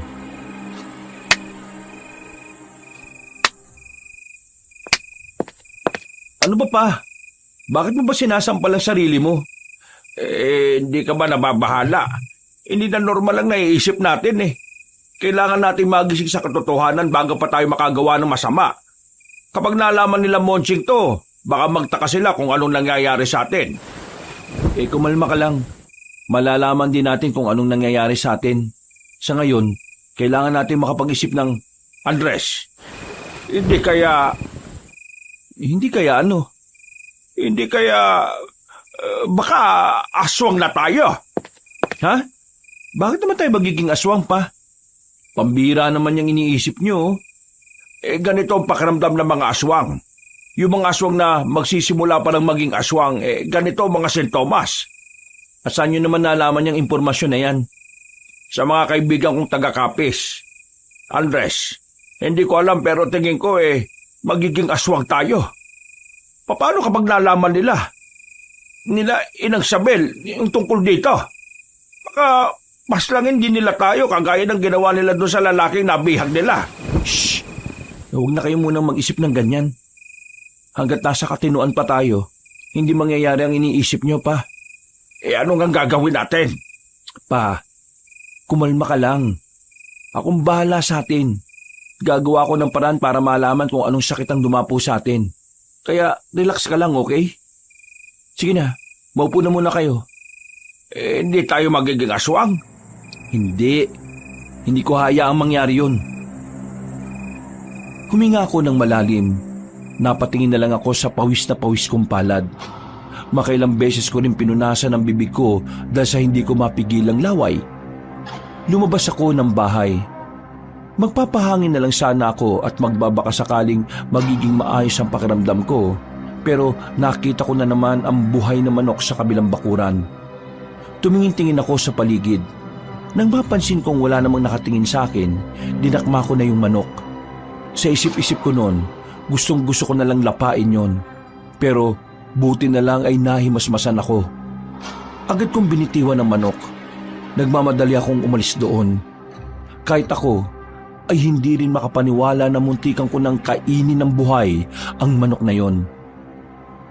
Bumalik ako sa bahay. Medyo naging maayos na rin ang pakiramdam ni Papa. Tumigil na ang paglalaway niya at ang pagpapawis. Ilang oras lang din, naging normal na rin ang pakiramdam ko. Nakahinga na kami ng maluwag ng tatay ko. Kinabukasan, walang nangyaring kakaiba sa amin. Naging maayos ang takbo ng utak namin. Para kaming nakabalik sa pagiging normal. Pero hindi kami komportable. Kung minsan kasi, lumalakas ang pandinig naming dalawa. At parabang tamang hinala kami sa mga naririnig naming tunog sa paligid. Habang tumatagal, mas lalo kong napapansin na hindi na talaga maganda ang nangyayari sa amin. Anak, kumusta ka? Ayos naman. Umalis na tayo. Sigurado po ba kayo? Oo, gusto ko nang umalis rito. Dahil kapag nagtagal pa tayo rito at umatake na naman yung sakit natin, baka pagdudahan na nila tayo kapag nakita nila tayo na nasa ganong kalagayan. Sige po, mamayang gabi, aalis tayo. Ihanda ko na yung mga dadalhin natin. Mabilis na lumipas ang oras. Sumapit na naman ang kinagabihan. Dakong 8:00, naipasok na namin sa malaking tela ang mga gamit namin. Pero nang nasa bakuran na kami, bigla na lang kaming nakaramdam na matinding gutom. Masakit sa tiyan. Nanlalambot ang tuhod namin. Pareho kaming napaupo ni Papa sa lapag. Andres, anong nangyayari sa atin? Pa, gusto kong kumain. Nagugutom na ako. Karneng hilaw. Karneng hilaw. Hindi dapat ganito, Pa. Labanan mo ito, Papa. Labanan natin to. Noong mga sandaling yung kabanong, ginawa namin ni Papa ang lahat na makakaya namin para manatiling nasa katinuan. Sinubukan kong gumapang patungo sa pwesto ni Papa, pero hinang-hina ako. Tuwing itutukod ko ang tuhod ko, bumabagsak lang ako ulit. Magkahalong uhaw at gutom ang nararamdaman namin. Karning hilaw at sariwang dugo naman ang tumatakbo sa aming utak. Maya-maya pa, dumating si Monching. kasama nila si Inang Sabel at si Kalia. Inang Sabel, wag niyo kami parusahan. Hindi kami aswang. Agno, bakit ko naman kayo parurusahan? Wala naman kayong ginagawang masama. Sa katunayan dapat pa kaming maging masaya. Ha? Anong ibig mo sabihin? Hindi ka galit? Hindi. Walang dahilan para magalit. Masaya ako na unti-unti na rin kayong magiging kagaya namin. Anong ibig niyo sabihin? Monching, ano ba nangyayari sa amin? Ang mga nararamdaman at nararanasan niyo ay mga sintomas ng pagiging aswang. Ha? Anong sinabi mo? Aswang kayong mag-ama. Kabilang kayo sa amin. Sinasabi mo bang ang lahat ng narito ay mga aswang? Tama ang iniisip mo, Agno. Ang mga narito ay aswang. At ang dahilan kaya nanatili kayong ligtas sa lugar na ito ay dahil aswang din kayo. Paano nangyari yun? Wala naman kaming dugong aswang Kabilang kayo sa amin. At dahil kayo ay kadugunan namin, mananatili kayo rito habang buhay. Kikilalanin yung pamilya at lahi ang mga taga rito. Hindi namin gagawin yan. Meron kaming sariling buhay na malayo sa ganitong sistema. Hayaan nyo na kami. Hayaan? Sa tingin mo ba kapag bumalik kayo sa inyo magiging normal pa ang lahat? Hindi na. Isa na kayong aswang. Palagi kayong matatakam sa karne ng hayop. Palagi kayong matatakam sa laman ng tao. Kaya kung babalik kayo roon, mas malalagay lang ang buhay nyo sa panganib. Maraming papatay sa inyo. Sa oras na malaman ng mga tao na aswang kayo, ay tutugisin nila kayo. Niloko nyo kami. Lalo ka na, Monching. Sabi mo yung mga dayo yung aswang. Kayong lahat pala ang aswang. Masyado kasi kayong bulag. Kaya huli mo na nahalata lahat ng mga palatandaan na nasa baryo kayo ng mga nilalang na hindi normal. Ngayon, kailangan nyo lang tanggapin ang kapalaran ninyo. Magiging kaisa na namin kayo. Kung gusto niyo bang tumagal sa mundong ito, kailangan niyong umiwas sa mga tao. Sila ang magdadala ng panganib sa buhay ninyo. Itong lugar na ito ang natatanging tahanan para sa inyo. Kaya dito kayo manirahan hanggang sa kahuli-hulihan ng buhay ninyo. Hindi ako papayag. Wala ka nang magagawa, Andres. Ito na ang kapalaran ninyo. Manching, dali na sila sa kusina. Bigyan sila ng pagkain bago pa mamatay sa gutom ang mga yan. Oh, ano pa tinitingin-tingin nyo? Dalhin nyo na yung mga yan sa kusina. Para kaming manika na kinaladkad ng mga lalaking malalaki ang katawan.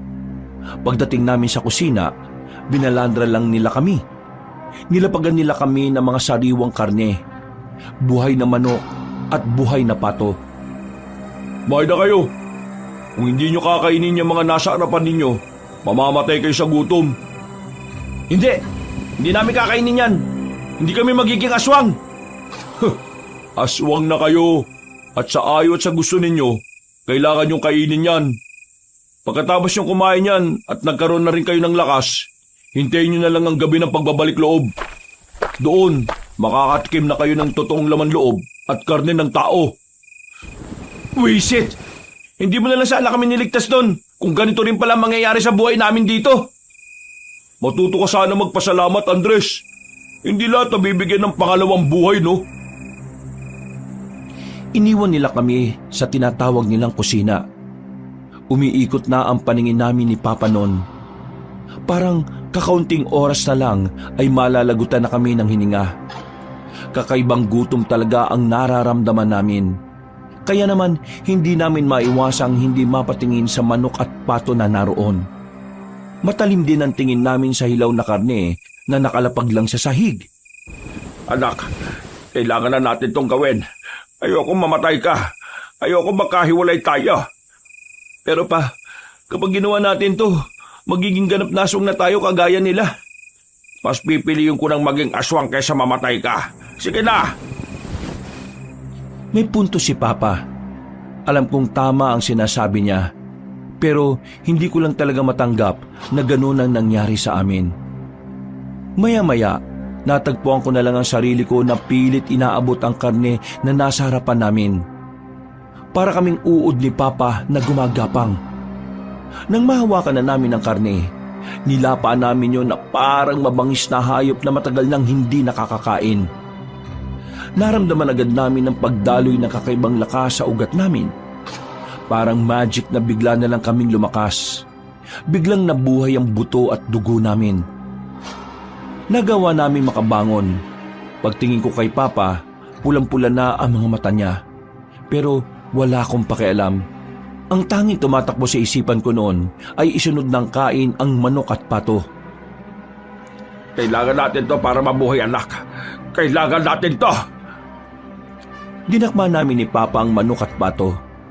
Nilapa namin yon na parang sanay na kami sa gawain yon.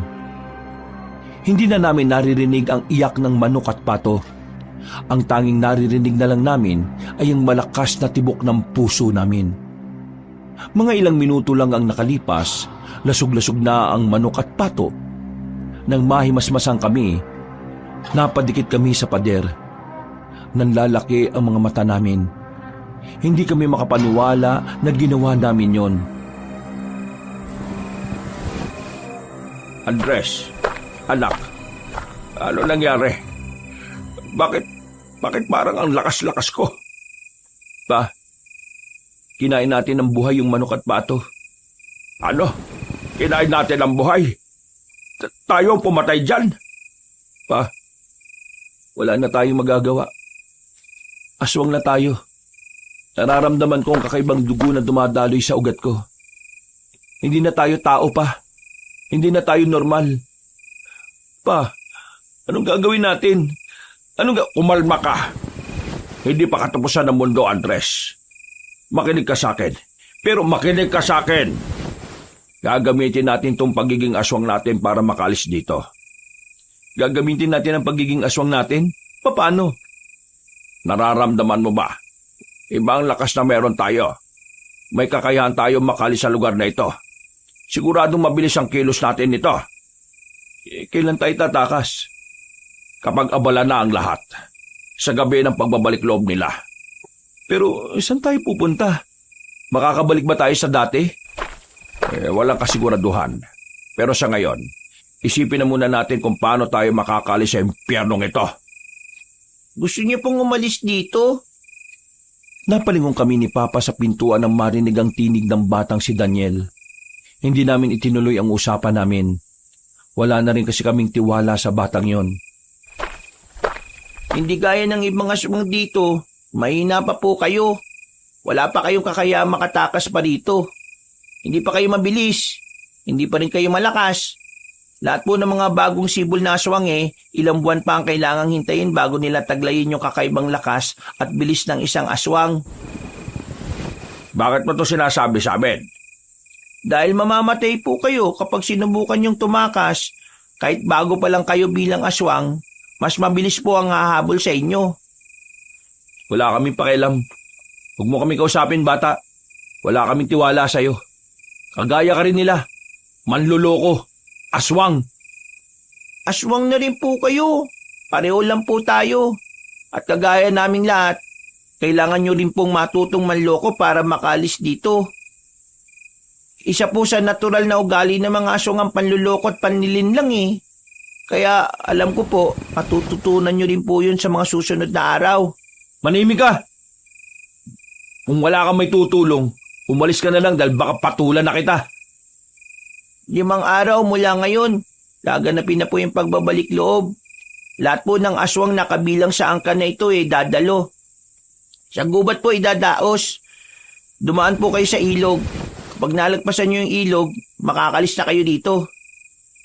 Bakit mo kami tinutulungan? Kasi, kagaya nyo rin po, biktima rin ako. Pero ang pagkakaiba lang po natin, wala na akong pag-asang makaalis. Kayo, meron pa po. Teka, ano sinasabi mo? Normal na tao lang din po ako noon.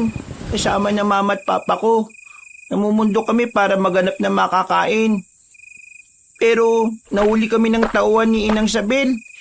Ginawa nila kaming aswang. Ako, si mama at si papa. Namuhay kami rito at nasanay na lang kami sa ganitong buhay.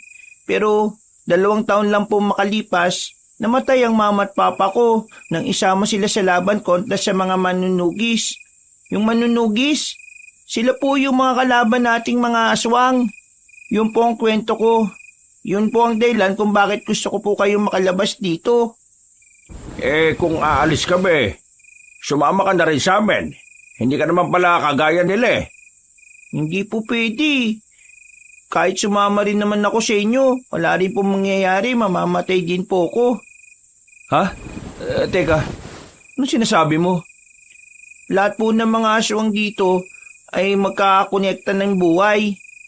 Noong bago pa lang po ako dito, meron silang ginawa na makapangyarihang ritual na kung saan ang kaluluwa mo at ang kaluluwa ni Inang Sabel ay magiging iisa. Ibig sabihin, magiging isa ang buhay ninyo. Hindi kapag namatay ka, mamamatay din si Inang Sabel? Hindi. Isa ang buhay namin, pero hindi po nakadepende ang buhay niya sa buhay ko. Ang buhay ko po nakadepende sa buhay niya. Teka. Medyo magulo pero naiintindihan ko. Ibig sabihin, kapag pinatay si Inang Sabel, lahat ng aswang dito ay mamamatay. Ayun, ganun na nga po. Kaya nga mas mainam po na umalis na kayo bago pa nila gawin sa inyo yung ritual. Sa oras na magawa na nila yun, hawak na ni Inang Sabel ang buhay ninyo. Kaya habang wala pa, umalis na po kayo. Habang pagmamay-ari nyo pa yung buhay nyo. Huwag na po kayo magsayang ng oras. Kanina, sinasabi mo na mapapahama kami kapag tumakas kami. Tapos ngayon, sinasabi mo na tumakas na kami. Ano ba talaga? Gusto kong tumakas kayo kapag kaya nyo na. Pero hanggat hindi nyo pa po kaya, dito na po muna kayo. Meron po kong alam na paraan para magkaroon na po kayo ng sapat na lakas at bilis para madali kayo makaalis. Ha? Ano bang paraan? Sabihin mo. Kahit na ano gagawin namin. Kailangan nyo pong tumikim ng dugo't laman ng tao. Ha? Hindi mangyayari yan. Ang mga aswang ay mas madaling maging ganap na aswang kapag may dugo na ng tao na dumadaloy sa ugat nila. Kung gusto nyong makalis, kailangan nyong gawin yun. Anak, wala na tayong ibang paraan Yun na lang. O sige, kung yun lang ang paraan, may alam ako. Sariwang dugo ang kailangan at sariwang laman. Sinasabi mo bang kailangan namin pumaslang ng tao? Hindi. May alam akong pinag-iimbakan ng mga sariwang dugo. Kahit yun lang ang inumin po ninyo, mas effective po yun. Ikaw ang kukuha. Baka naman mapahamak ka. Makakaroon lang po ng kahulugan ng buhay ko dito kung magagamit ko po ito sa kabutihan Kaya masaya po akong mamatay kung para po ito sa ikabubuti ng iba. Ay, Diyos ko. Pambihirang bata to. Ang bata mo pa para isipin ang mga ganyang bagay Bukas po ng gabi, makita po tayo sa bahay po ninyo. Ibibigay ko na po sa inyo yung sariwang dugo na kailangan po ninyo. Magsasalita pa sana ako nang biglang maglakad na paalis si Daniel. Kahit na papaano, nagkaroon kami ni Papa ng pag-asa. Pagkatapos namin kumain, bumalik na si Monching. Hinatid na nila kami sa bahay namin. Pinabayaan lang nila kami roon dahil kampante silang hindi naman kami makakalayo. Marami-rami kasing nagbabantay sa buong lugar. Humiga na lang kami ni Papa. Naramdaman na namin ang pagod. Kahit busog na kami, hindi pa rin matigil ang gumugulo sa isipan namin. Mas maingay ang utak namin dahil sa pagiging sensitibo ng aming pandinig. Hindi rin kami mapakali. Pakiramdam namin, anumang oras ay may aatake sa amin kahit na wala namang kaming dapat na ikabahala. Anak, Andres, kapag dumating sa puntong kailangan nating mamili kung sino ang dapat mailigtas, pipiliin natin ikaw Bakit naman kailangan pumili kung pwede namang pareho tayo mailigtas? May mga pagkakataon na kailangan magsakripisyo. At kapag dumating ang oras na yon, gusto kong ako ang gagawa nun para sa'yo. Huwag nga kayong magsalita ng ganyan pa. Hindi nakakatuwa Parang kang namamaalam na Hindi hahanda lang kita sa mga maaaring mangyari. Para kung sakali mangyari, at least, hindi na ganun kasakit, hindi ba? Hindi ka mamamatay. Walang mamamatay. Sabay tayo makakalis sa impyernong lugar na ito. Hindi na nagsalita si Papa. Narinig ko na lang na humihilik na siya. Pero ako, nanatili akong gising. Hindi pa rin kasi ako makapaniwala noon na isa na akong aswang. Magulong-magulo ang utak ko. Pilit kong iniisip kung papaano kami makakalis doon nang walang napapahamak. Hindi na ako nakatulog noon. Rekta umaga na, sinubukan namin kumain ni Papa ng pagkaing dala ni Monching. At kahit na alam naming wala namang timpla yon, ay parang sarap na sarap pa rin kami. Siguro dahil alam na naming aswang din kami. Mga bandang hapon, dakong 5:00 ay nasa loob lang kami ng bahay ni Papa. Hinihintay namin ang pagdating ni Daniel. Pero naalarma kami nang marinig namin nagsisigawan ng ibang aswang sa di kalayuan. Narinig namin na sinisigaw nila ang pangalan ni Daniel. Sinasabihan yung magnanakaw. Pa, mukhang nahuli siya. Kailangan na nating umalis. Paano yung bata? Kawawa naman. Sinusubukan niya. Pero hindi niya kinaya. Masasayang lang yung sakripisyo na ginawa niya kung hindi tayo makakaalis dito. Hintayin na lang natin dumilim. Hindi tayo pwedeng umalis nang may liwanag pa. Nang mga sandaling yon, awang-awa kami kay Daniel. Pinagahagupit siya ng latigo dahil sa pagnanakaw ng dugo. Si Monching, tinuturing na kapatid ni Daniel, wala ring ginagawa. Sunod-sunuran lang kasi yon sa utos ni Inang Sabel. Pero wala rin naman kaming magawa ni Papa. Kapag nakialam kami, mapupunta pa sa amin ang atensyon nila. Mabilis na lumipas ang oras. Sumapit na rin ang kinagabihan. Habang abala ang lahat sa paglilitis sa kaawa-awang bata, sinamantala na namin ni Papa ang pagkakataon. Pero habang tumatakas kami, nakasalubong namin ang mga manunugi sa kagubatan. Hindi ko alam kung papaano nila nalaman na aswang kami, pero bigla nila kaming pinalibutan. Aswang! Ang lakas naman ang loob niyong sumugod ng kayong dalawa lang. Sandali lang. Hindi kami masasamang aswang. Biktima lang din po kami. Hindi mo ako malilin lang. Lahat ng aswang ay masasama. Kaya katapusan niyo na ngayon. Sandali lang, Mang Timor. Oh, bakit Tomas? Parang kilala ko yung mga yan eh. Tomas? Ikaw ba yan? Tinutukan kami ni Tomas ng ilaw. Nang makilala niya kami, ay agad siyang lumapit sa amin. Pero dumistansya din siya kaagad nang mapagtanto na aswang na kami. Kilala mo ang dalawang yan, Tomas? Opo, Mang Timor. Kasama ko silang tumakas sa mga sindikato. Nakaiwalay kami.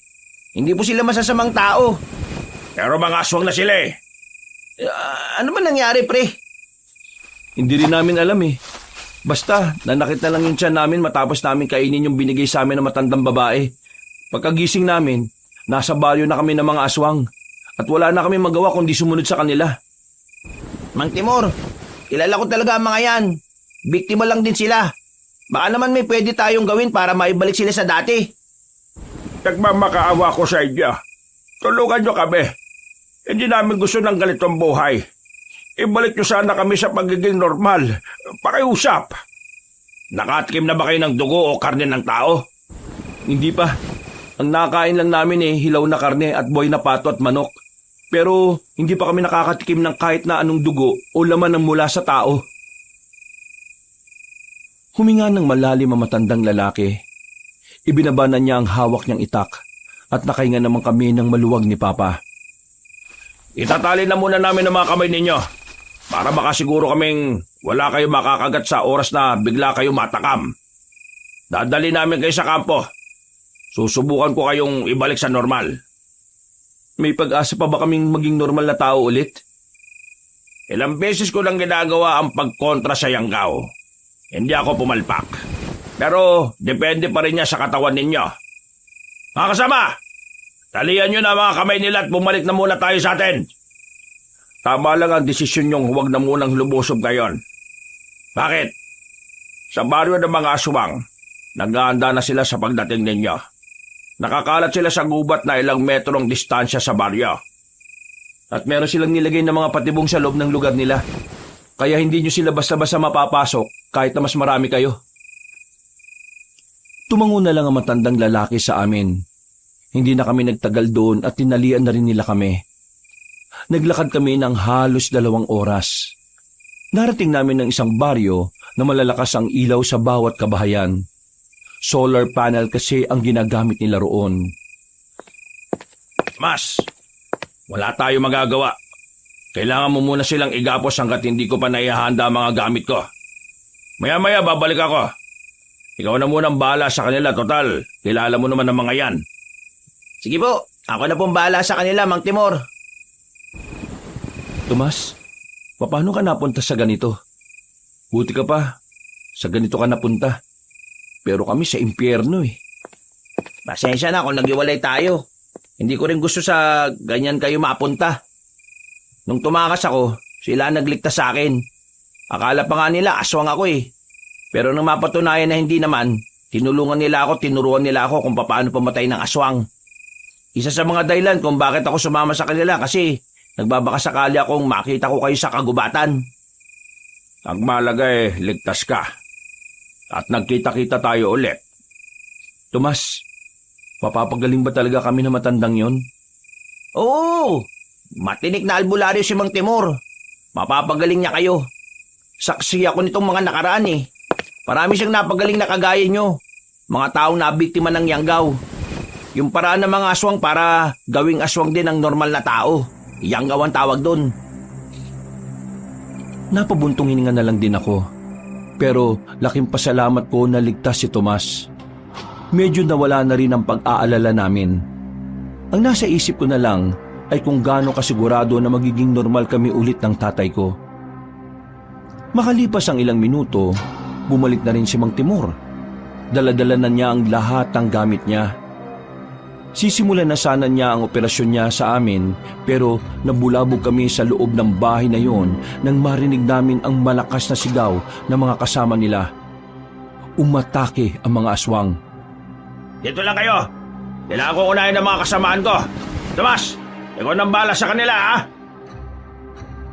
Naiwang kaming 3 sa loob ng bahay na yon.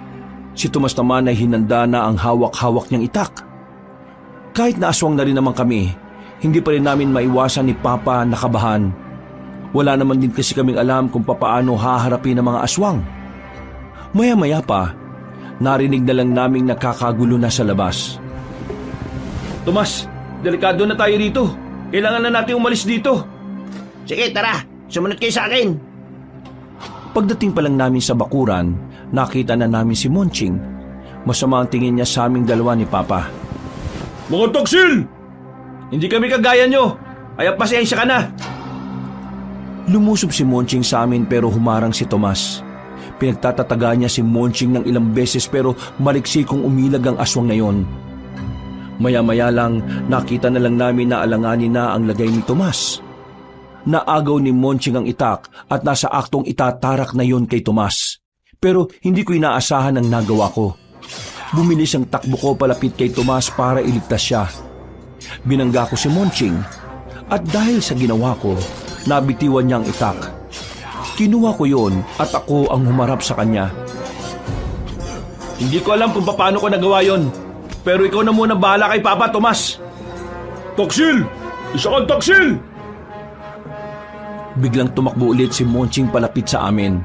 Pero nakakuha ko ng tamang pagkakataon. Nang makita kong naging kampante siya, ay agad ko siyang tinaga sa leeg. Sirit ang dugo niya at agad na bumagsak. Napasandal siya sa bakod. Nakatingin siya sa akin habang pinipigilan ang pagsirit ng dugo niya. Sorry, Monching. Pero ikaw kasi sorry talaga. Umalis na kami roon. Umiwas kami sa mga nagkakagulo at dumaan kami sa madilim na mga iskinita. Noong mga sandaling yon, nararamdaman na namin na nagiging tagilid na ang puwersa ng mga manunugis. Kinakabahan ako noon, Kabanong.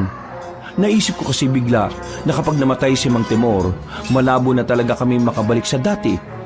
Kaya naman, kahit na alam kong delikado, mas pinili kong hanapin si Mang Timor para tulungan mapatay si Inang Sabel.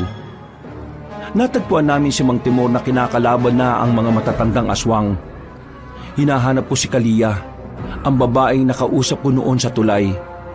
Nakita ko na lang siya na nakabulagtana sa gilid. Napatay na pala siya ni Mang Timor. Magsama-sama kayo sa impyerno! Isama nyo na ang 2 taksil na yan! Ikaw umauna sa impyerno. Masama ka nila lang. Pati batang si Daniel pinahirapan mo. Umalis na kayo rito. Unahin yung ibang aswang. Ako na ang bahala sa matandang ito. Mang Timor, kailangan natin siyang pagtulungan. Kapag napatay natin siya, mamamatay na rin ang mga kasama niya. Ang buhay ng mga kasama niya ay nakadepende lang din sa kanya. Tama sinabi ng anak ko. Kaya ang kailangan lang natin paslangin ay ang matandang yan. Sumang-ayon sa amin si Mang Timor, kaya hindi na kami nagsayang ng oras at sabay-sabay naming inatake si Inang Sabel. Sa puntong yon, tila nakaramdam na rin siya ng takot. Hindi niya kasi inakala na alam namin ni Papa ang kahinaan niya. Laking pasalamat lang talaga namin kay Daniel. Kung hindi dahil sa kanya, hindi kami magkakaroon ng lakas ng loob na labanan ng mga aswang. Tumakbo ng tumakbo si Inang Sabel hanggang sa makarating na kami sa kagubatan. Pero hindi na rin siya nakatakas sa amin nang tama na siya ng palaso ni Mang Timor. Pagbagsak niya sa lapag, agad na pinagtatataga ni Mang Timor ang matandang aswang. Siniguro ni Mang Timor na mamamatay na ito sa mismong kinalalagyan nito. Wala pang ilang minuto, narinig na naming nagsigawan na ang mga manunugis. Isang senyales na nanalo na nga sila sa laban. Pagbalik namin, inabutan naming nakabulagtana ang mga aswang. Nagyakapan na lang kami ni Papa sa sobrang tuwa. Maraming salamat sa tulong na ginawa ninyo. Kami ang dapat na magpasalamat sa inyo. Kahit na alam niyong aswang kami, tinanggap niyo pa rin kami rito. Huwag kayong mag-alala. Ngayong wala na mga aswang, maaari ko nang masimulan ng pagtanggal ng yanggaw sa katawan ninyo. Kinaumagahan lang din, inasikaso na rin kami ni Mang Timor.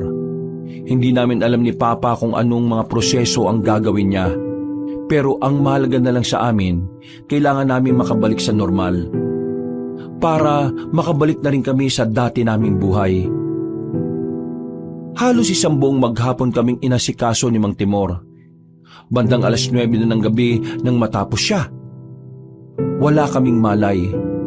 Ang sabi lang sa amin ni Tomas nang magising kami, hindi raw nahirapan sa amin si Mang Timor. Hindi pa naman daw kasi kumalat ang yanggaw sa buong katawan namin. At nakatulong din ang di namin pagkain ng karne ng tao at pag-inom ng dugo ng tao. Naging matagumpay ang pag-aalis ng yanggaw sa amin. Yun nga lang, kinailangan namin magpahinga ng halos 1 linggo. Ubus na ubus kasi ang lakas namin. Nangayayat din kami dahil kinailangan talagang hindi kami kumain ng kahit na ano. Pinapainom lang kami ng gamot ni Mang Timor. Magaling na kayong dalawa. Normal na tao na kayo ulit. Sa susunod, kahit anong gutom nyo, wag kayong tatanggap ng pagkain sa mga hindi nyo naman kilala. Lalo na kung bigla-bigla nyo nalang makakasalubong sa daan. Sige, maraming salamat ulit. Tatandaan namin ang mga paalala ninyo. Mang Timor, maraming salamat ha. Sana marami ka pang matulungan. O paano? Uwi na ba kayo nito? Ihatid na namin kayo. Tomas, kailangan mo na rin sumama sa kanila. Di ba sabi mo, may kailangan ka pang gawin para sa anak mo? Napamala kasi ako dito, Mang Timor eh. Pwede ka rin naman bumalik dito, kahit na anong oras. Wala namang problema yon. Unahin mo ang anak mo. Sige, basta huwag niyo akong kakalimutan dito ha. Napangiti na lang ako ng mga sandaling yun, Kabanong. Hindi ko inakala na darating ang puntong magkakasama-sama pa rin kami. Medyo may lungkot pa rin dahil naisip namin ang iba naming kasamahan na nabiktima ng mga sindikato. Wala na kasi kaming balita sa kanila. At kahit na sinabi naman namin sa pulis sa mga pangyayaring yon, wala rin namang nangyari. Mula noon, kahit na kailan, ay hindi na kami nagtiwala sa mga agency na naghahanap ng mga gustong magkatrabaho. Nagkaroon na kami ng trauma. Ayaw na naming maulit na dahil sa paghahanap ng trabaho, napadpad pa kami sa pugad ng mga aswang. Nagtrabaho na lang kami sa isang sakahan na malapit lang din naman sa tirahan namin. Namuhay na lang kami ng simple. Hindi na rin namin tinubos ang lupa na naiwan namin sa tiyahin ko. Hinayaan na lang namin yun sa kanya. Palagi kasi namin ni Papa, kailangan na namin yung iwan sa nakaraan para makausad na rin kami sa hinaharap. Kabanong, ang dami kong natutunan sa kababalaghang nangyari sa buhay namin. Mga aral na hinding-hindi ko magagawang kalimutan kahit na kailan. Mga aral na maaaring dalhin sa kahit na anumang hamon ng aking buhay. Sa ngayon, simple na ang pamumuhay namin ni Papa. Mahirap pero kinakaya namin na magkasama. Ang mahalaga naman sa amin, makasama naming haharapin ang bawat hamon ng buhay. Hanggang dito na lang po, Kabanong. Maraming salamat po sa inyong lahat at pinagpalang araw muli. Mga kabangers, mga kayanggaw, nako, salamat po sa pakikinig sa ating kwento ngayong araw na ito. Pero kung nabitin kayo, ito pong good news. Meron pa po tayong isang channel ang Pamela Clamil Channel. Hanapin niyo po ito dito sa YouTube at sana po ay mag-subscribe rin kayo. At syempre, huwag niyo kalimutan pong mag-comment at mag-like. Alright? Kaya hanggang sa susunod na kwento, wakas!